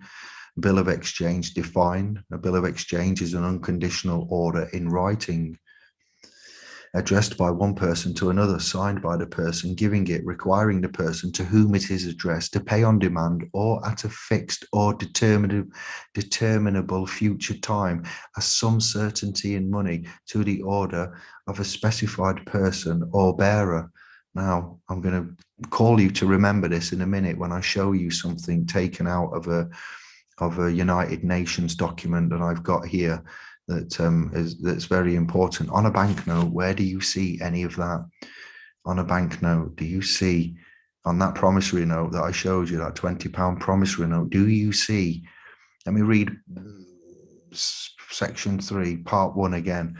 A bill of exchange is an unconditional order in writing addressed by one person to another, signed by the person giving it, is signed by the chief cashier, I do believe. The promissory note, the bill, $10 bill, pound note, the person whom it is addressed to pay on demand, because it says I promise to pay the bearer on demand or at a fixed or determinable future time a sum certain in money to the order of a specified person or bearer. An instrument which does not comply with these conditions, or which orders any act to be done in addition to the payment of money, is not a bill of exchange. In order to pay out a particular fund is not unconditional within the meaning of this section, but an unqualified order to pay coupled with an indication of a particular fund of which the drawee is to reimburse himself, or a particular account to be debited with the amount. Or B, a statement of the transaction which gives rise to the bill is unconditional. A bill is not valid by reason that it is not dated, that it does not specify the value given, or that any value has been given thereafter. So you can find a wealth of information about, this has got 38 pages in there. I'm going to stop there. But you got titles, effect where different parties to bill are the same person, address to drawee, certainty required as to payee, what bills are negotiable, sum payable, bill payable on demand, bill payable at a future time, omission of date in bill payable after date, antedating and post-dating, computation of time payment. How many sections has this got? So I mentioned some sections, didn't I? I want to prove something to you now, so I won't screen share, but I'm going to remember we're on page 31 of that. Let me go back to the top. Just stay right there.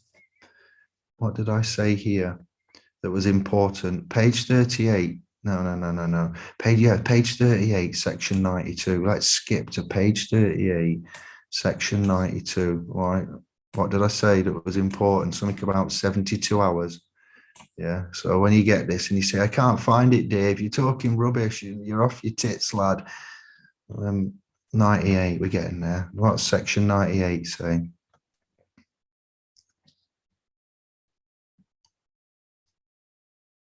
It's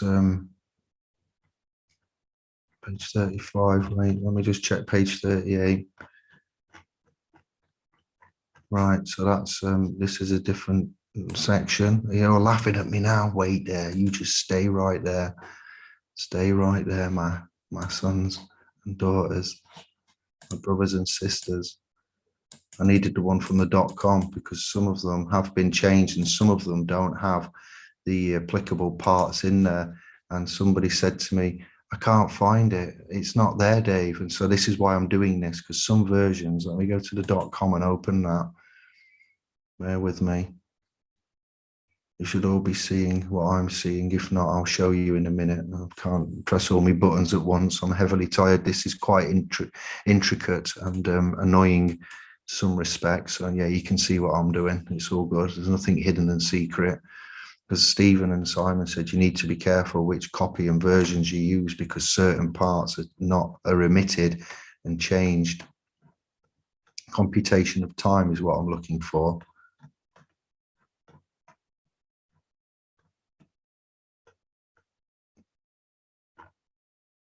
Let me just check I got the right section right. Computation of time.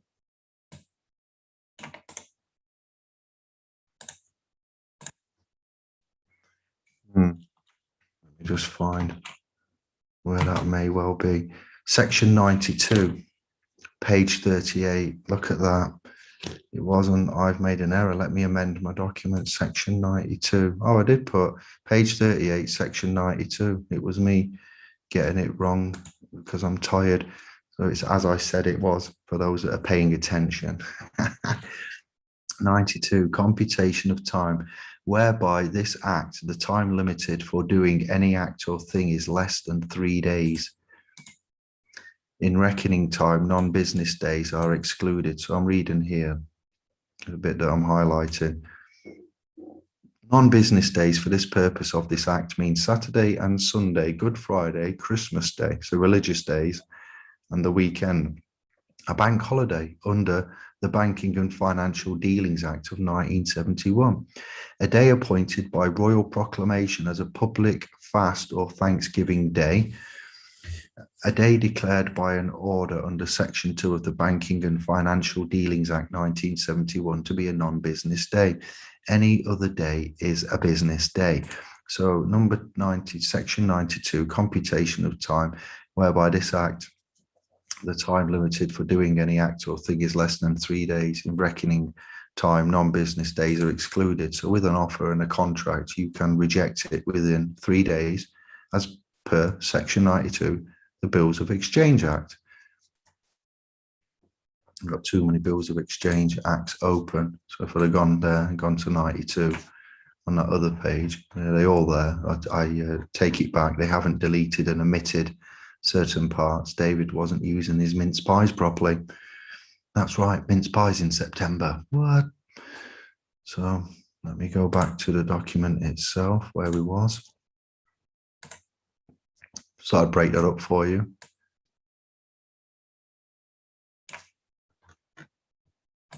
Let me just see what, that's way too far. What page are we on here? Let me catch up. 34. Right, yeah, I know where we was.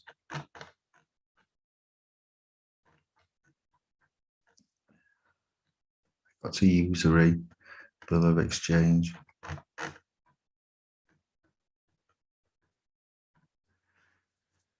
We also have to consider the United Nations conventions dealing with bills of exchange. So if it's United Nations, it's not exclusive to England and Wales, is it? That gives you a Scooby-Doo, a bit of a clue as to what's going on. It's regarding the Convention on International Bills of Exchange and International Promissory Notes. So when I get questions answered on the private domain, on Indiglo, on Telegram groups, via Facebook, because we're an international family and, you know, consciousness, they most frequently asked question is, what about us? What about here? What about, you know, is it just England? What about America, Australia, France, Greece, you know, Germany, wherever it is, does it apply? Well, you'd have to see such things as in these articles, the convention applies to all international bill of exchange when it contains the heading International Bill of Exchange, UNCITRAL. I showed you this document right at the beginning of the video, and it also contains in its text the words International Bill of Exchange. Some articles there about bill of exchange, which specifies at least two of the following places and indicates that any two so specified are situated in different states.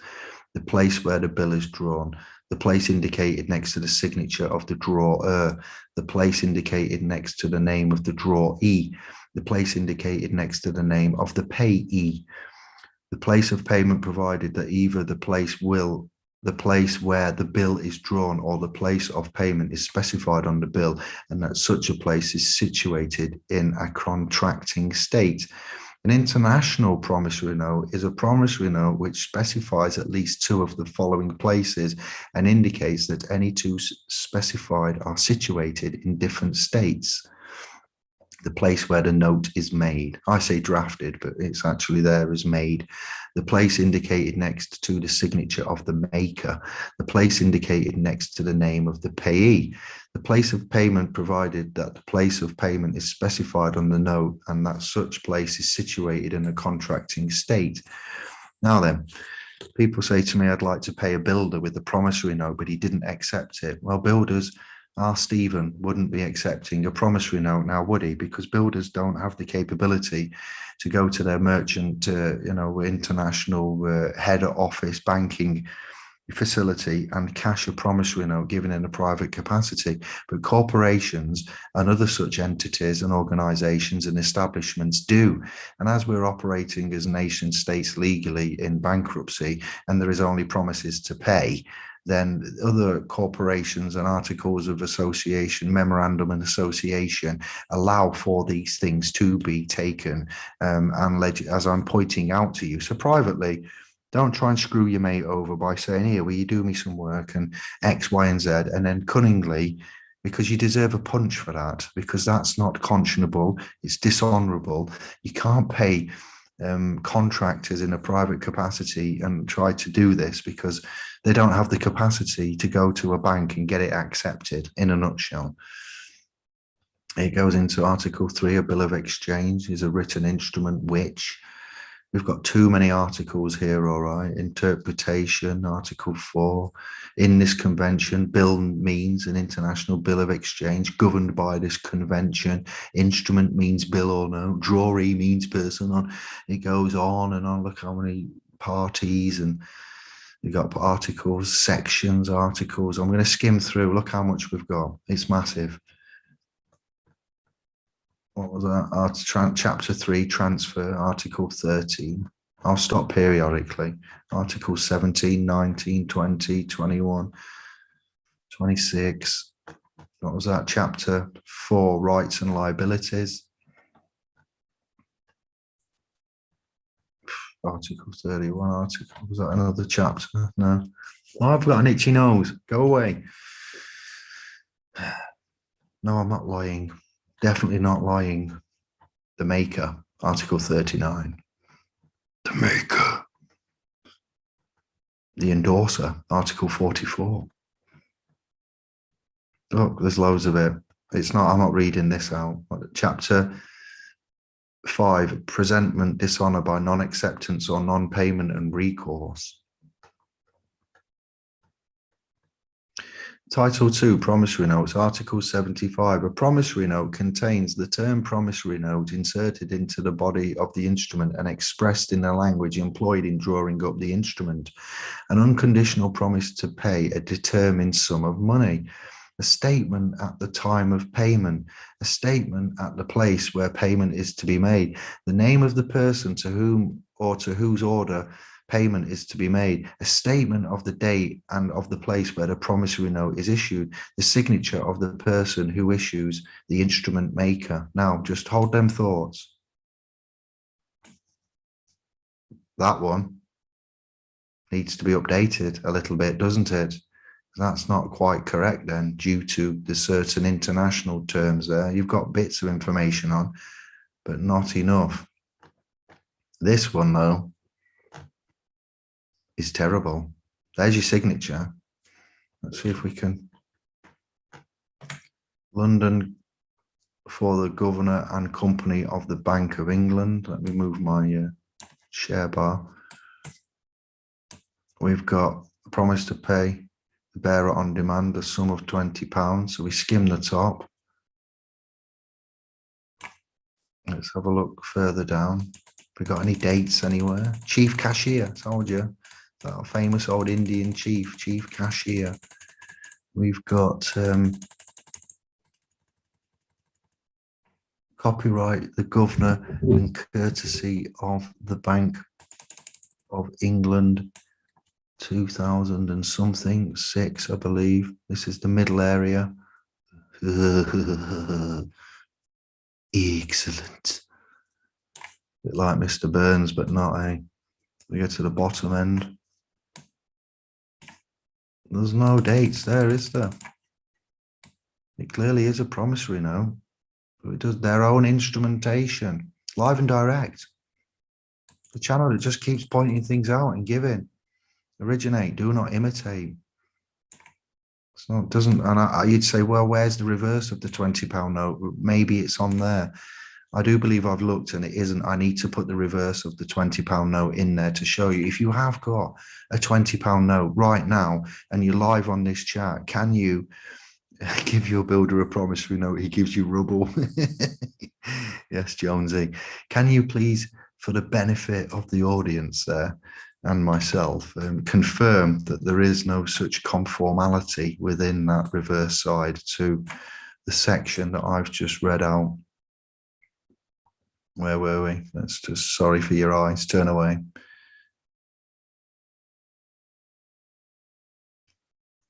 Good Lord. I told you there's a lot of data. There we go. And that was from the Just, Exchange Promissory Notes Convention 1930. The link's there where it's from, just so it can actually be referenced and looked at so you can follow it and see for yourself. I'm not making anything up. United Nations Convention on International Bills of Exchange and International Promissory Notes, New York, 1988. At uncitral.un.org, tax payments, conventions, bills of exchange. Let me just, you can screenshot that if you so want to. I'll let you take note and be able to copy that until this document is released and you get the associated PDFs that I have shown you at the beginning of the chat. Okay.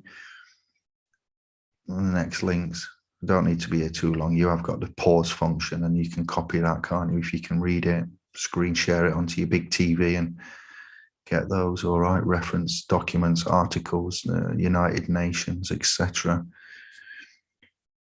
Multilateral treaties deposited with the Secretary General's treaties.un.org, pages, treaties, and then, all right.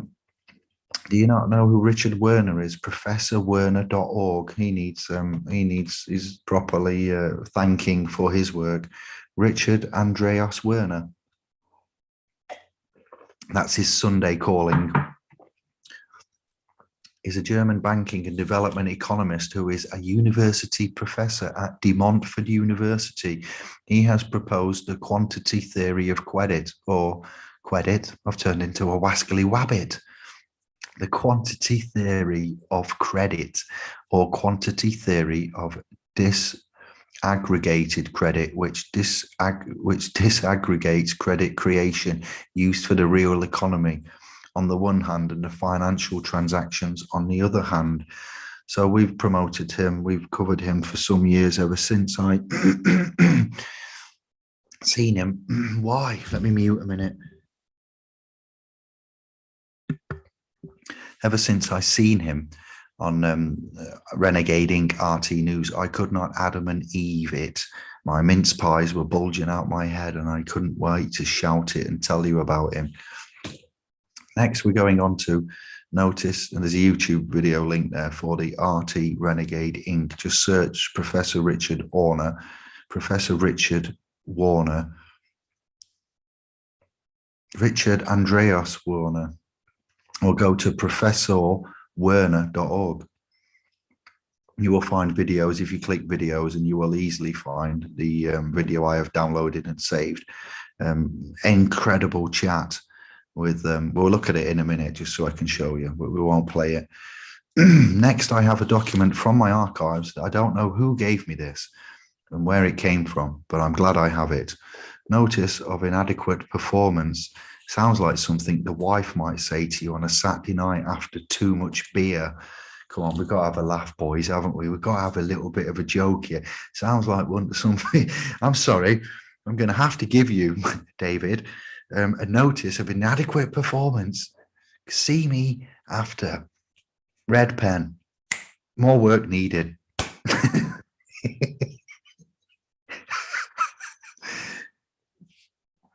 Related to the notice of inadequate performance, waiver of breach specific performance. We got waivers of breaches of provisions of agreements and breach of the agreement, entitled to enforce agreement to recover damages by reason of this breach agreement. It's quite extensive. Non-performance, all right, we talk about this and go through. The sponsor shall give written notice to the guarantee of such failure to perform, and this grant contract shall terminate immediately upon such notice. Guarantee. I said grantee, sorry. God Lord, dyslexia, tiredness, lots of volumes of text. It's even hard for myself, and I struggle when I say it's not easy. It really isn't. That word is grant, contract, and below it is grantee. Excused performance.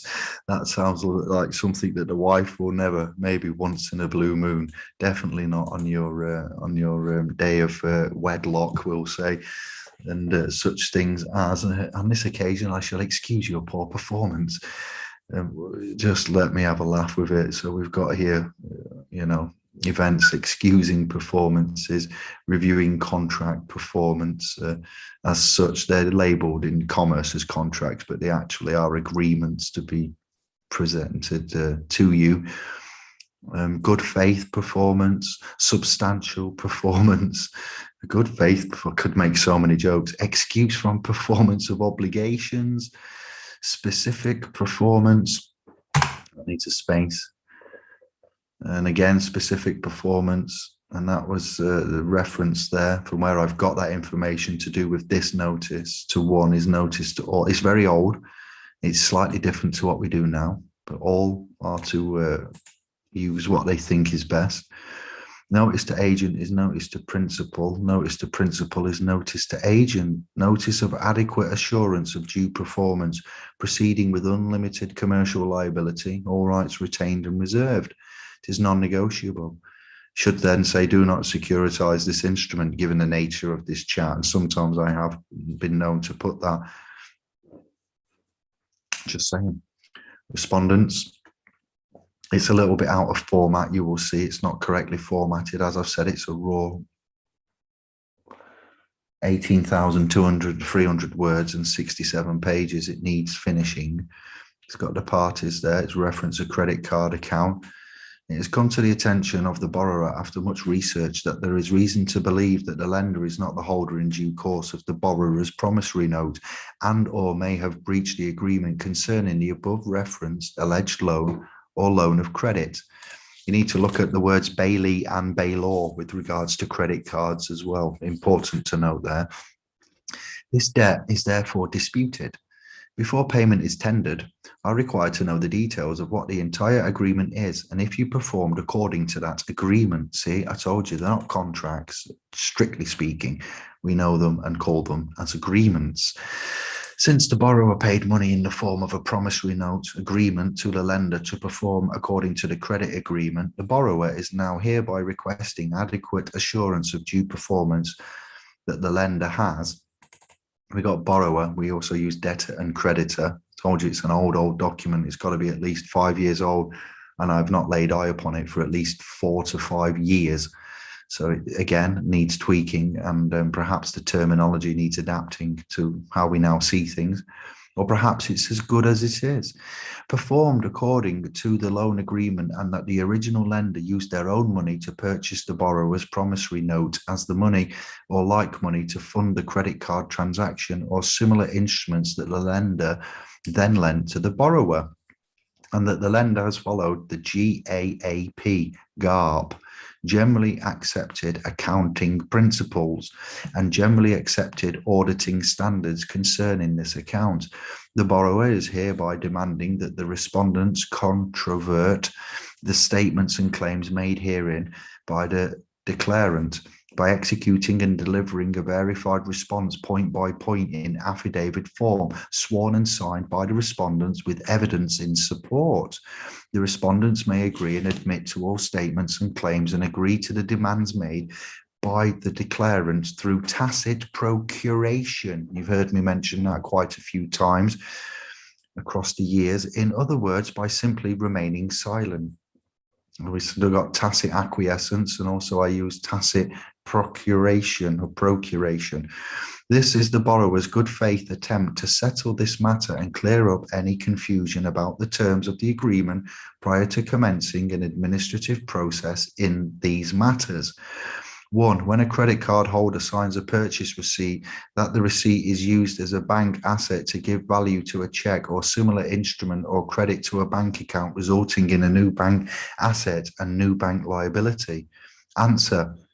And if there's no answer, in the absence of an answer, the answer will be yes. 2. The credit card company follows GAAP, generally accepted accounting principles. Answer. In the absence of an answer, it will be yes.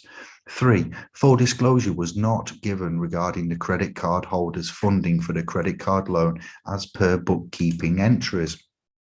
Same again for the answer.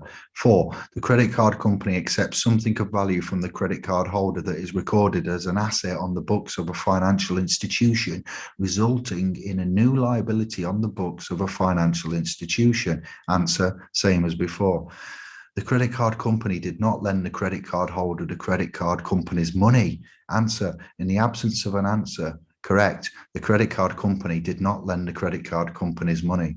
6. The credit card company agrees per the loan agreement that the party who funded the loan, per the bookkeeping entries, is to be repaid the money lent to borrowers. Answer, in the absence of an answer, yes. The lender owes the borrower money for each transaction, including but not limited to the amount of credit card loan agreement. 7. According to the bookkeeping entries of the credit card company or financial institution, when a credit card holder purchases merchandise with the credit card company or financial institution involved in the alleged loan accepts a new asset from the credit card holder that funds the loan to the credit card in the same transaction. Answer, same. The credit card company or financial institution involved in the credit card loan records an asset showing that the credit card holder owes money to the credit card company or financial institution involved in the alleged loan. Answer, the same.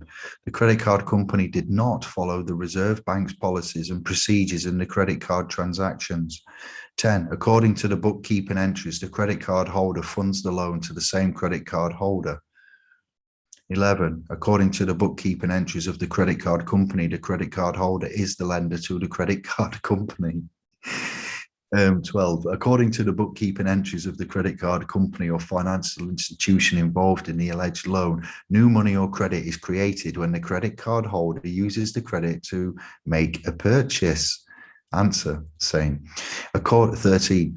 According to the agreement, you received permission from the credit card holder to deny the credit card holder Peter Papa picked a pickle pepper equal protection under the loan agreement. Peter Papa picked a pickle pepper. 14. According to the agreement, the credit card holder agreed to economic similar to stealing, counterfeiting, and swindling. 15. The credit card company violated GAAP, thus making the agreement null and void.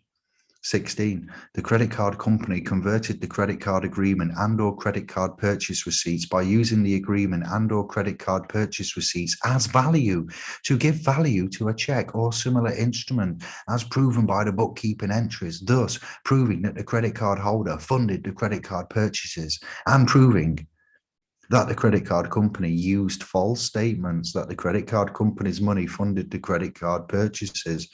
17, the credit card company violated the matching principle of GAAP in that if the credit card company accepted an asset from the credit card holder, the credit card company did not credit a liability account showing that the credit card company owed money to the credit card holder for the asset received from the credit card holder. When does a woodchuck chuck wood? Would a woodchuck chuck wood? Yes, a woodchuck chuck wood. If a woodchuck. That's how I felt then. Failure to respond will be deemed a dishonour of this notice. Commercial oath and verification, there's the ending of that notice there. John Smith, the declarant, witness, proof of mailing and contents mailed, proof of contents mailed, and of mailing caused. That's just yada, yada, yada. I need to expand on the following areas: CUSIP, EIN, employee identification number or employee indemnification number, you decide, national insurance number, social security number, social insurance number. So CUSIP, EIN, NI, SSN, and SIN. We need to work on, and I need to look to add transfer via endorsement and discharge, accepted for value. We need to look at how we would service the debt and effect legal payment. We need to expand on legal currency and legal tender. We need to look in depth at the uniform commercial codes and the title code previously mentioned. Now to close down page 62 of 67, 9:30, 10:30, 11:30. We've done well in 2 hours here. It's a torrent of information that I've bestowed upon thee. In 2016, MPs voted not to be named and shamed for what? For fiddling expenses, as it breaches their human rights. Politicians arrested for fiddling expenses and other crimes will no longer be automatically named and shamed after voting to keep it secret. Surely not. That can't be right. At the moment, the name of an arrested MP is published by the Speaker of the House, regardless of circumstances. However, a cross-party procedure committee report said that, remember, this is from 2016, said that the automatically revealing names of arrested MPs was incompatible with the right to privacy enshrined in human rights laws. And a proposal to change the rule has now been given the green light. Under the new plans, the Speaker and the Clerk of the House will consult with the MP involved and only disclose their identity if there is deemed to be an issue of parliamentary privilege or constitutional significance at stake. Charles Walker, the chairman at the time of the committee, said the report had created a great deal of faux sound and fury, but insisted the changes will simply mean MPs being treated in the same way as members of the public. He said the procedure committee is not asking for members of parliament to receive special treatment in the eyes of the law. A non-MP is usually only named by police after they've been charged with an offence. Mr. Walker said the existing rule for MPs puts the police and the House at odds with the Data Protection Act and potentially Article 8 of the European Convention on Human Rights. I would argue that it's a matter of public interest. Paddy Pants down. Duncan Smiths and whoever else was caught taking benefits off Ian Smith, I think it was him, wasn't it? Taking benefits off the less abled, entitlements, should I say, to the beneficiaries, and then got caught for putting in expenses for his undercrackers. He said the changes would give MPs the same rights to privacy as enjoyed by any other citizen. He said, not enhanced rights, equal rights. It's been a long time since I've done one of them. However, the move has sparked controversy amid allegations of hypocrisy. John Mann, the Labour MP for Bassett Law, raised concerns about these proposals, which were put before the House in the name of Commons leader Chris Grayling. He said, it's rather ironic, this resolution, the first name on it, the leader of the House, citing the human rights law. He's the man in the cabinet demanding we get rid of human rights laws. Oh, look at that. It's John who? Can you name him? Can you name who that smug chap was? So the rest of the country can have no human rights. My constituents can have No human rights, but we will create some extra ones tonight for members of parliament and members of parliament exclusively. That's precisely what this proposal does. Mr. Mann said the proposals would give MPs special rights in law that do not apply to everybody else, a suggestion rejected by Mr. Walker. Dennis of the Sky family. Dennis Skinner, the Labour MP for Bolsover, said that he did not know what all the fuss was about, as he told of being arrested on a picket line. The changes were agreed, unopposed. That was a story from a long time ago in the express.co.uk, and it's still there today. 2018, 2018, we revealed the £271 billion rape. That's the wrong word to use, but that's what the media use. So I'm sorry for using that terminology, but £271 billion worth of rape of the National Insurance Fund that deprived 1950s women of their state pension. The fact that 50s women were robbed of their pensions by raising the pension age is undeniable, but the biggest argument against putting this right has been the cost, a fact perpetually used by the present pensions minister, Guy Openman, who quotes the 70 billion plus figure. Remember, this is from 2018. Recently, I discovered that successive governments had taken a decision not to top up the fund as originally proposed by William Beveridge when the welfare state was set up in 1948. What I did not know was how much money was lost. Now, thanks to an extraordinary paper prepared for the National Pensioners Convention by a Social Security expert, Tony Linds, and still on the web, I now know, and it's staggering. You can read it all within the link here. The paper written 12 years ago by a man I personally knew as a font of all knowledge on the benefit system when I was in social services as a correspondent within The Guardian.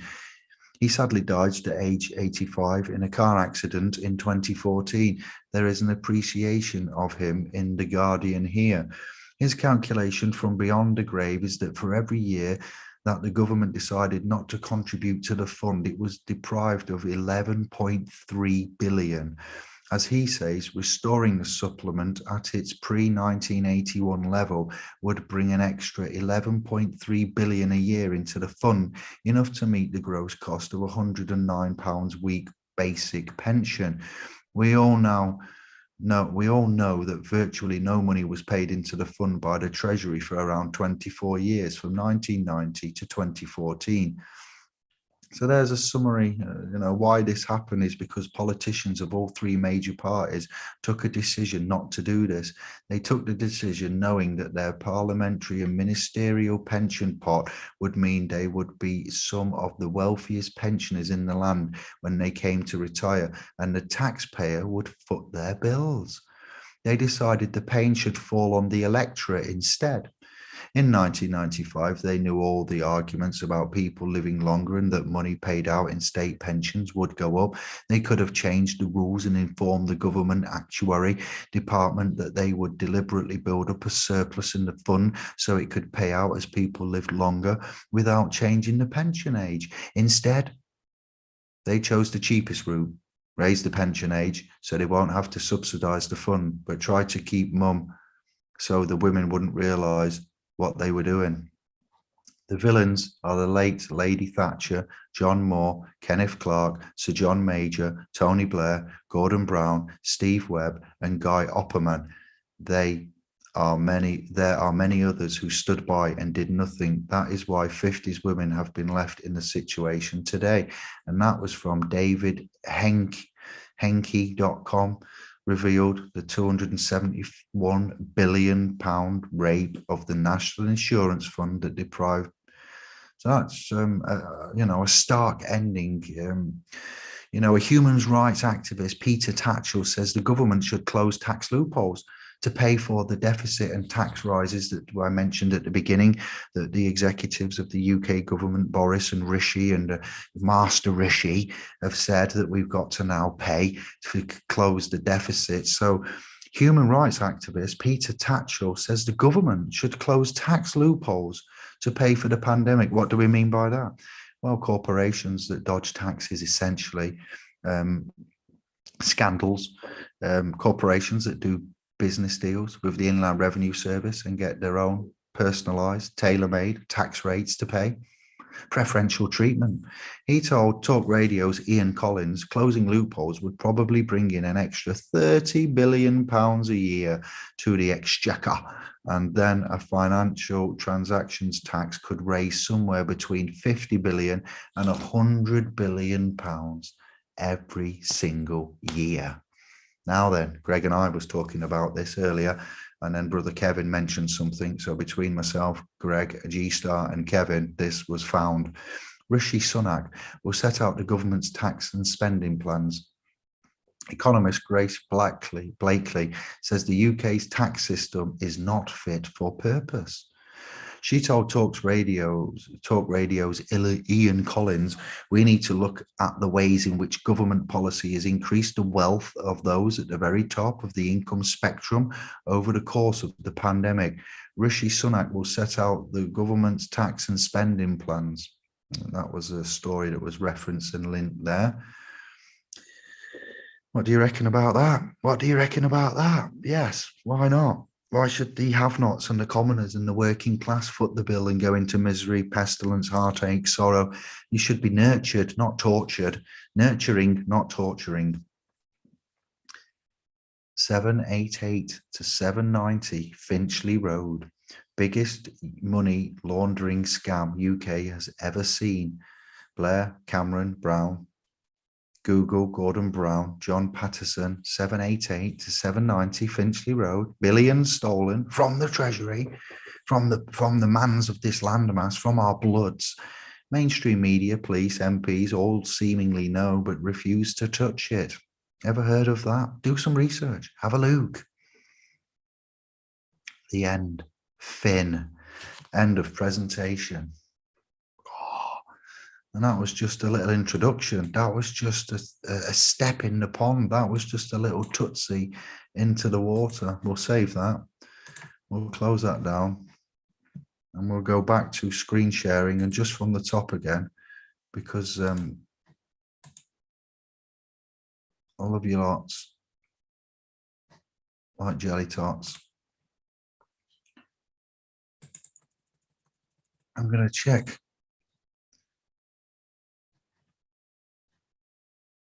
Just on here, chapter 92. I just want to have a look at something. If it doesn't screen share, I'll get it in a minute. 78, 98 or 92 was it? I do believe. We look at this old bills of exchange.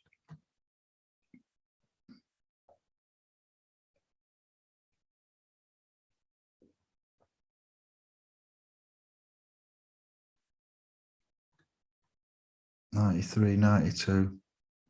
Yeah, it's here, section 92, whereby this act, the time limited for doing any act or computation of time or anything is less than 3 days in reckoning time, non-business day.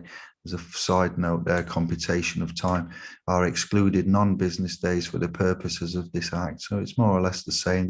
It's in both versions. There is other applicable acts that I've read out through this presentation. You need to make yourself, you don't need to, but it would be beneficial if you made yourself aware with that. And that what I'm reading is the old copy alongside the new copy of the 1882 Bills of Exchange Act.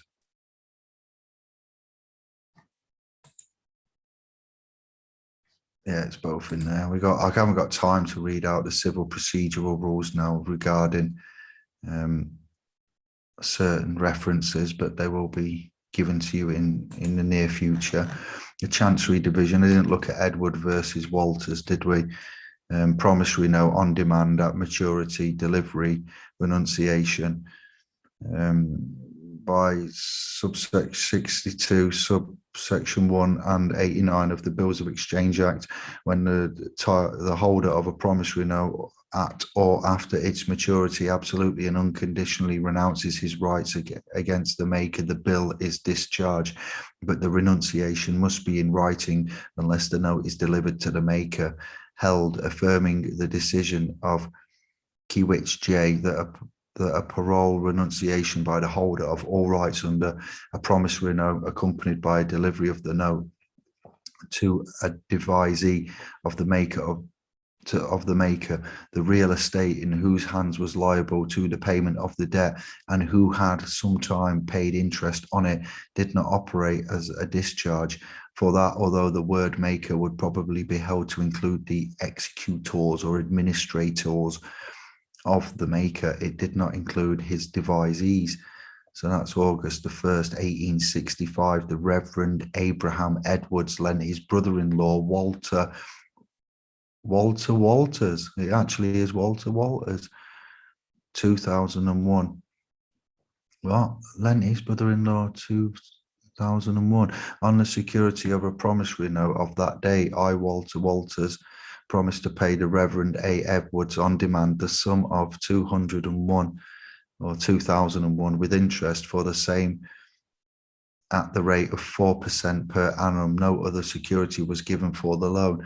Walter Walters died in 1866, having in 1865 made a will under which his two children, Thomas Walters. And so you got some Chancery case law there. There's 16 pages from the Chancery Division citing Edwards and Walters that I didn't get a chance to look upon. lexmercatoria.org. Let me just go here. Wow. Too many tabs. Let me just go get a new tab, see if the laptop can cope with it. Let me go and show you. I'm putting to the chat room a link, or for those that can't get the link, you can visually see the video. But I would like you to also consider watching at some point.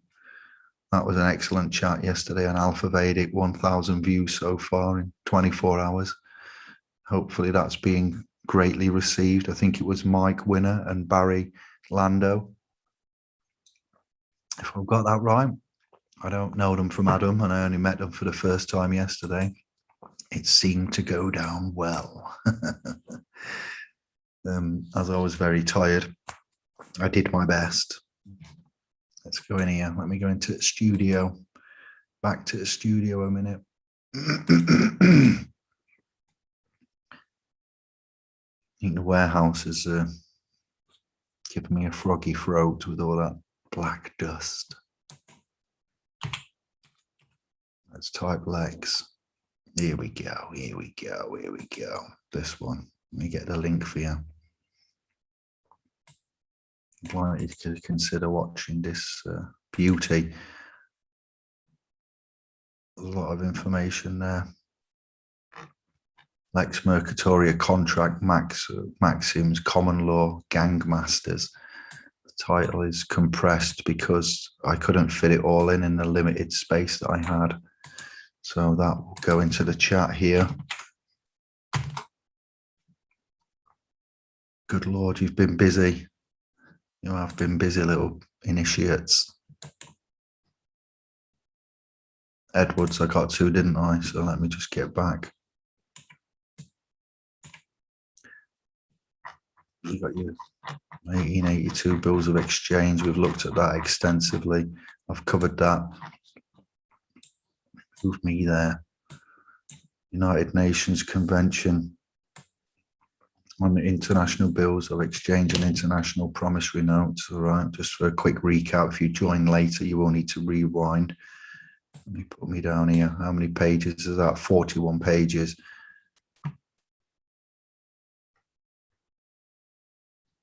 So I've copied some of that into the document itself. The certificate of incorporation of a private limited company for the United Kingdom Limited, Companies House reference. Let's look at 20 pages to it. That's something to behold in itself, whether or not that's been dissolved and other things have set up. Directors, Mr. Azim Amir Nazimpour, Mayflower Lodge, Regent's Park Road, United Kingdom. Business occupation, IT consultant. Directors, Mr. Fatullah Alavi, I can't guarantee the validity of this document. It was passed to me in good faith, and the man that gave it me has never let me down and given me anything rubbish. And I've had it for at least 5 to so many years. It was found in my archives.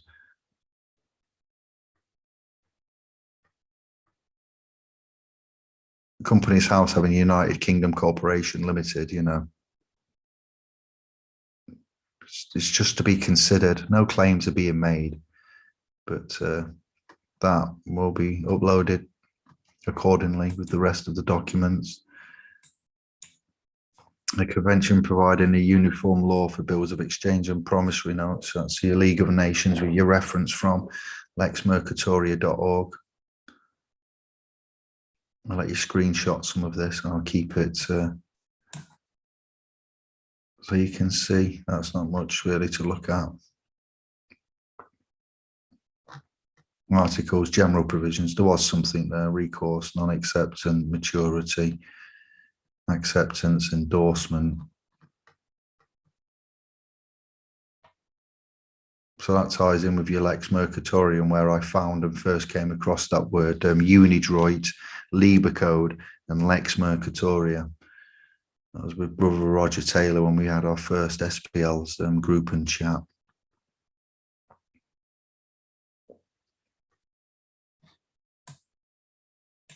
"26 pages. That was for Sweden, Encyclopedia of Money. That one was for Sweden for Brother Anders. Interactive promissory notes that need some editing to conform to be a true recognizable private promissory note. The Congressional Record, June 13, 1967, with regards to persons' debt, and the 14th Amendment. An extra copy of the bills of exchange that I don't need. Let me just put the screen share on the .com so I don't get the picture in picture. I'll put it on our courses page, and then I'm going to see who's in the room. We're going to say good night to Joe Bellow. 2 hours, 120 minutes of insane information. I hope you've enjoyed it. I hope it's been enlightening. Conditional Acceptance Workshop Guide, not finished for review. These are accessible for all that are with us, included within the 12 credits donations. Questions for a judge, banker, bench, robe, arbiter.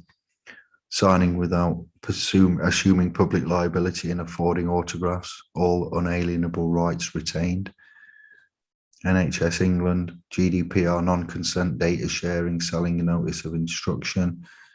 That's the additional donation. This one's for the SPL's trust and equity and trust as it should be. Jedi orientation, access page, workshop number 1, 2021. And then that's the stop and search officer trustee interaction scenario. That's complimentary access. They're all complimentary access apart from that one there, the equity and trust Jedi orientation.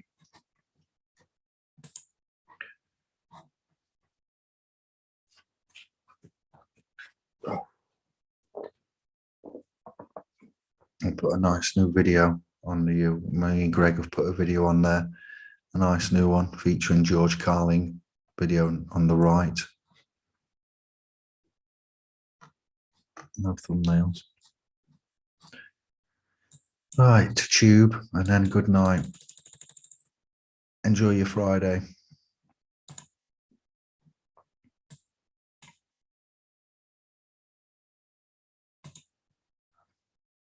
Back to me.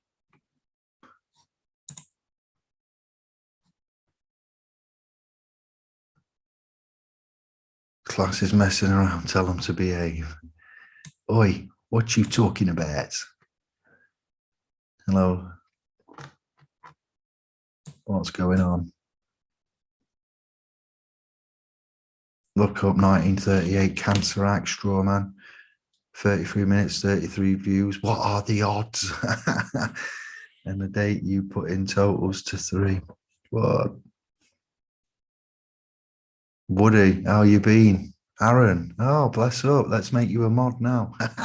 I'm loving it. I'm in a warehouse driving a VNA, a reach truck, and a PPT. It's absolutely insane. Woody, a great, great man, soul, and entity. We had some good times in Birmingham doing what we were doing. We'll keep it private, but bless up, Woody. Nice one. He's probably gone now, but why is that L in gold like that? Because I was putting the God with an L is gold.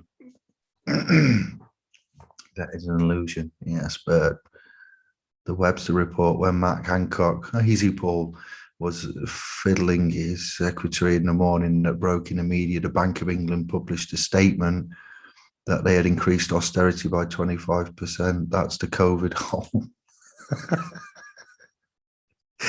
I don't know whether to laugh or cry. Thank you for that, Paul, aka the Webster report. Babylon was Iraq. Wait there, my screen's frozen. Great city of merchants and traders, bankers came on, long time no see. Yes, I. Strawman. Sound Dave.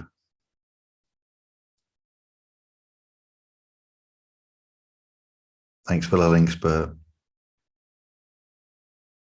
Reserve from G-Man, reserve, reserve. We've been governed by extremists, extreme debt, extreme policies, extreme immigration, extreme lockdown, power extreme. Yes, I.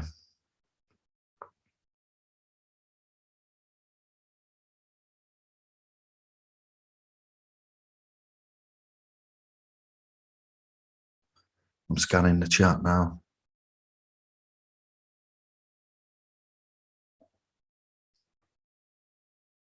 Yes, yes, yes. I don't need a joint. No, I thought weed was my friend, Strawman, but no, it was making me speak very fast. It was messing up my biorhythms. It was messing up my sleeping. I will one day, when I get to a certain plateau, enjoy a nice toke with the initiates and in a field and have it, maybe ingest it or something. I have been and known to use CBD. That's brilliant for me. It makes me sleep. It makes you tired. CBD, there's a lot to be said for that. This isn't the video to talk of that, but I've stopped self-medicating. No crossing of anything, and I'm a better man for it.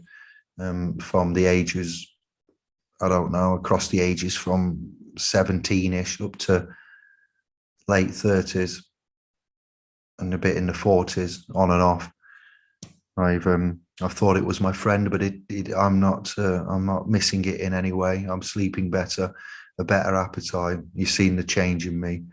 I hope for the better, and I've clearer memory. So for me, I will leave it for the time being, and all things seem to be in place, but each to their own. But I do like it, and I do envisage myself having a fat warhead again. In some, maybe not, maybe I won't, maybe I'll stay like this. But if I was to have one now, it would absolutely ruin me. I'd go dizzy. I'd have a whitey. Who remembers them? So yeah, bless up.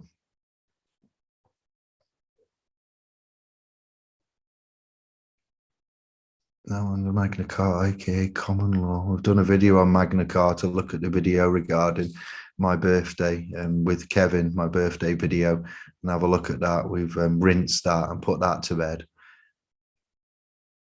Can we download this from anywhere, young man? What? Yes. You can get apps to download the video, yes. We have a sovereign coin from the Royal Mint. It's a effing rip-off. Really? Okay, well, we need a different sovereign coin. Digital one. You know, I'm aware of the gold sovereigns. Face value of £1. An ounce of gold in weight. It's a tax loophole. I was talking about a digital coin, yeah.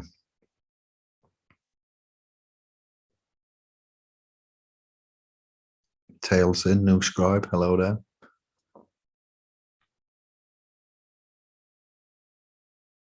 Just check in, we're about halfway down.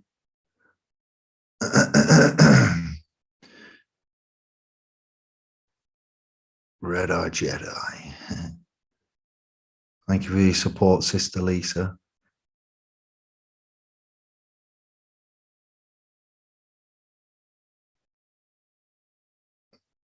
Nixon, was it broadcast removal 150871? Albert, I think you might be bang on there, my son. Gordon Brown sold off the gold at cut prices to his bosses, the rotten child. Indeed. Jamer Funk, yes.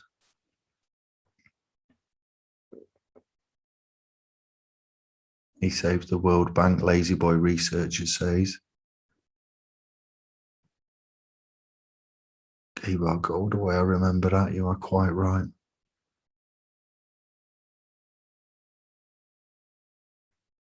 All right, yes. Did the solar panels pay off? Yes, they did. I've had 2 car batteries charged up in the kitchen, charging things up, and yes, we need more batteries, need more panels. Tiny little setup does its job, but not really anything you could run anything off. You need more ampage, and you need to draw from, and you can only draw with what's there, and you need to recharge as you draw, and thereabouts. And so you need more is better, but just for something simple, they paid off. It was only a cheap investment to test it out and to get familiar with it. Yeah, they're not very environmentally friendly. Yeah, we should be able to make something better.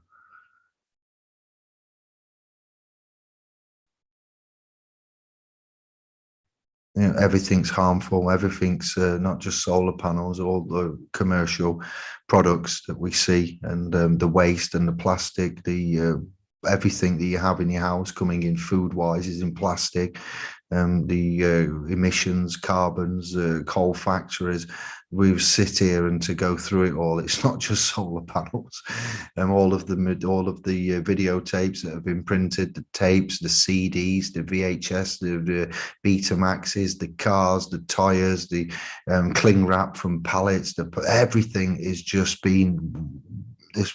You know, I know what you're saying, but to be fair, since the last 200 years, we've really just made a mess of this place. Furniture, everything to do with humans' existence just have destroyed Mother Earth.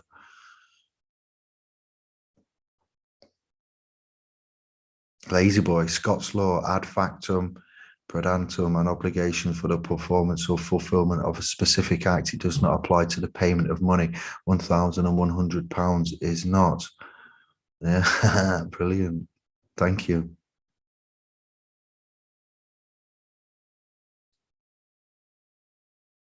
I hope you enjoyed that. Some information to be considered, that's all.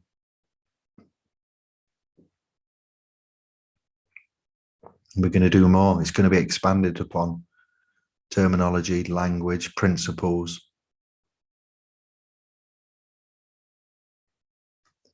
Promise to pay is based on trust, I guess. Indeed it is. Well, instruments, the governance, practice directions, law, principles. But yeah, we can take private agreements, and we can shake hands. We don't need instruments. We don't need promissory notes. We verbally, my word is my bond. Your word is your bond. When we speaketh of bonds and instruments, I give you my word. I promise. A promise is uttered, is expressed, even though it's clear. And maybe there is some securities or securitization required, depending on the strength of that connection, that bond that you have. You are bonded. You know, mother and baby bond. There is a word as a bond. There is many types of bonds, but you should be able to and pay it back without interest, easily, effectively. Sorry to butt in, though. Do you follow Outlaw? No, Andy, I've never heard of them.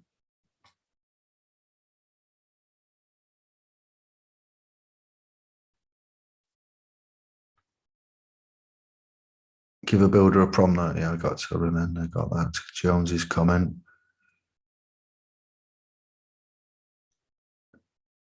That lady on that note has two horns on her.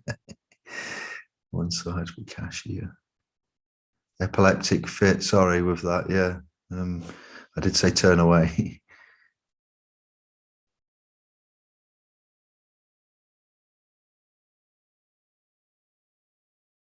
Bless you all. It's been fun. We'll be back with Kevin for an update. He's itching to come on and chirp with you. We'll be doing an update Saturday night. I will do tomorrow with the .com. 4 days on, 4 days off. So I've got some time now to come in and update and do videos. I was on an interview last night for 2 hours. I've given you a good 2.5 hours tonight. I've got more to do with support of human rights and some more information to bring you there. Got lots of ideas, lots of stuff to get back into the groove with. Say your good nights, give your fist bump, say ciao below.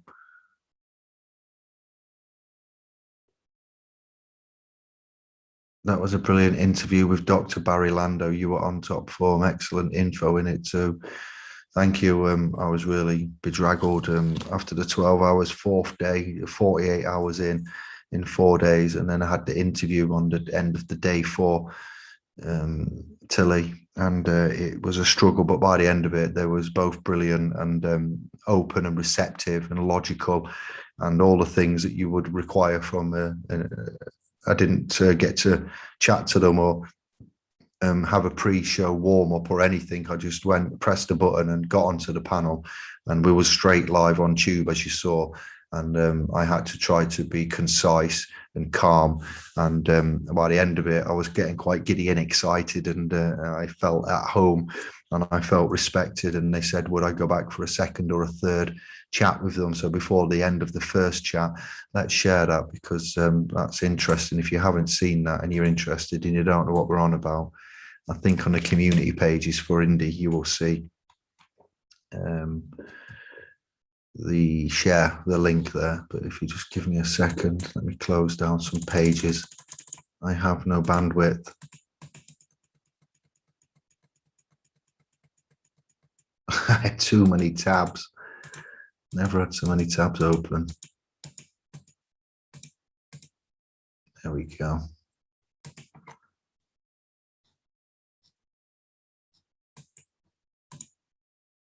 Let me get you that if you don't know. It's only a second away.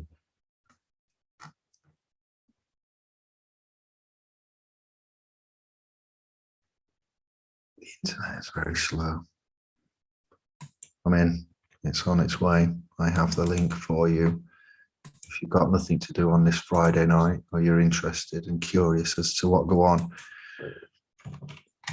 His shirt, Barry's shirt, I did congratulate him on his shirt at the end of the chat. I was going to do it during, but I just completely forgot. But it was, I don't know if that went in correctly. Let me try that one again. Yeah, it did. All right. It was very loud. I did say nice one on his shirt. A doctor of what? What is he a doctor of? I wasn't sure about that. I didn't want to say, what is it exactly he is a doctor of? I've lost my emojis. There's my indigo emojis that disappeared. But thank you for that. Thank you all. Bless up. It's been fun. I've enjoyed it. We'll be back, Kevin and I. We shall be bestowing our good selves on you. Things will be getting back to normal. I need to stretch and move. Bust a move. Bless up. Thank you very much. Ciao bello. Good night.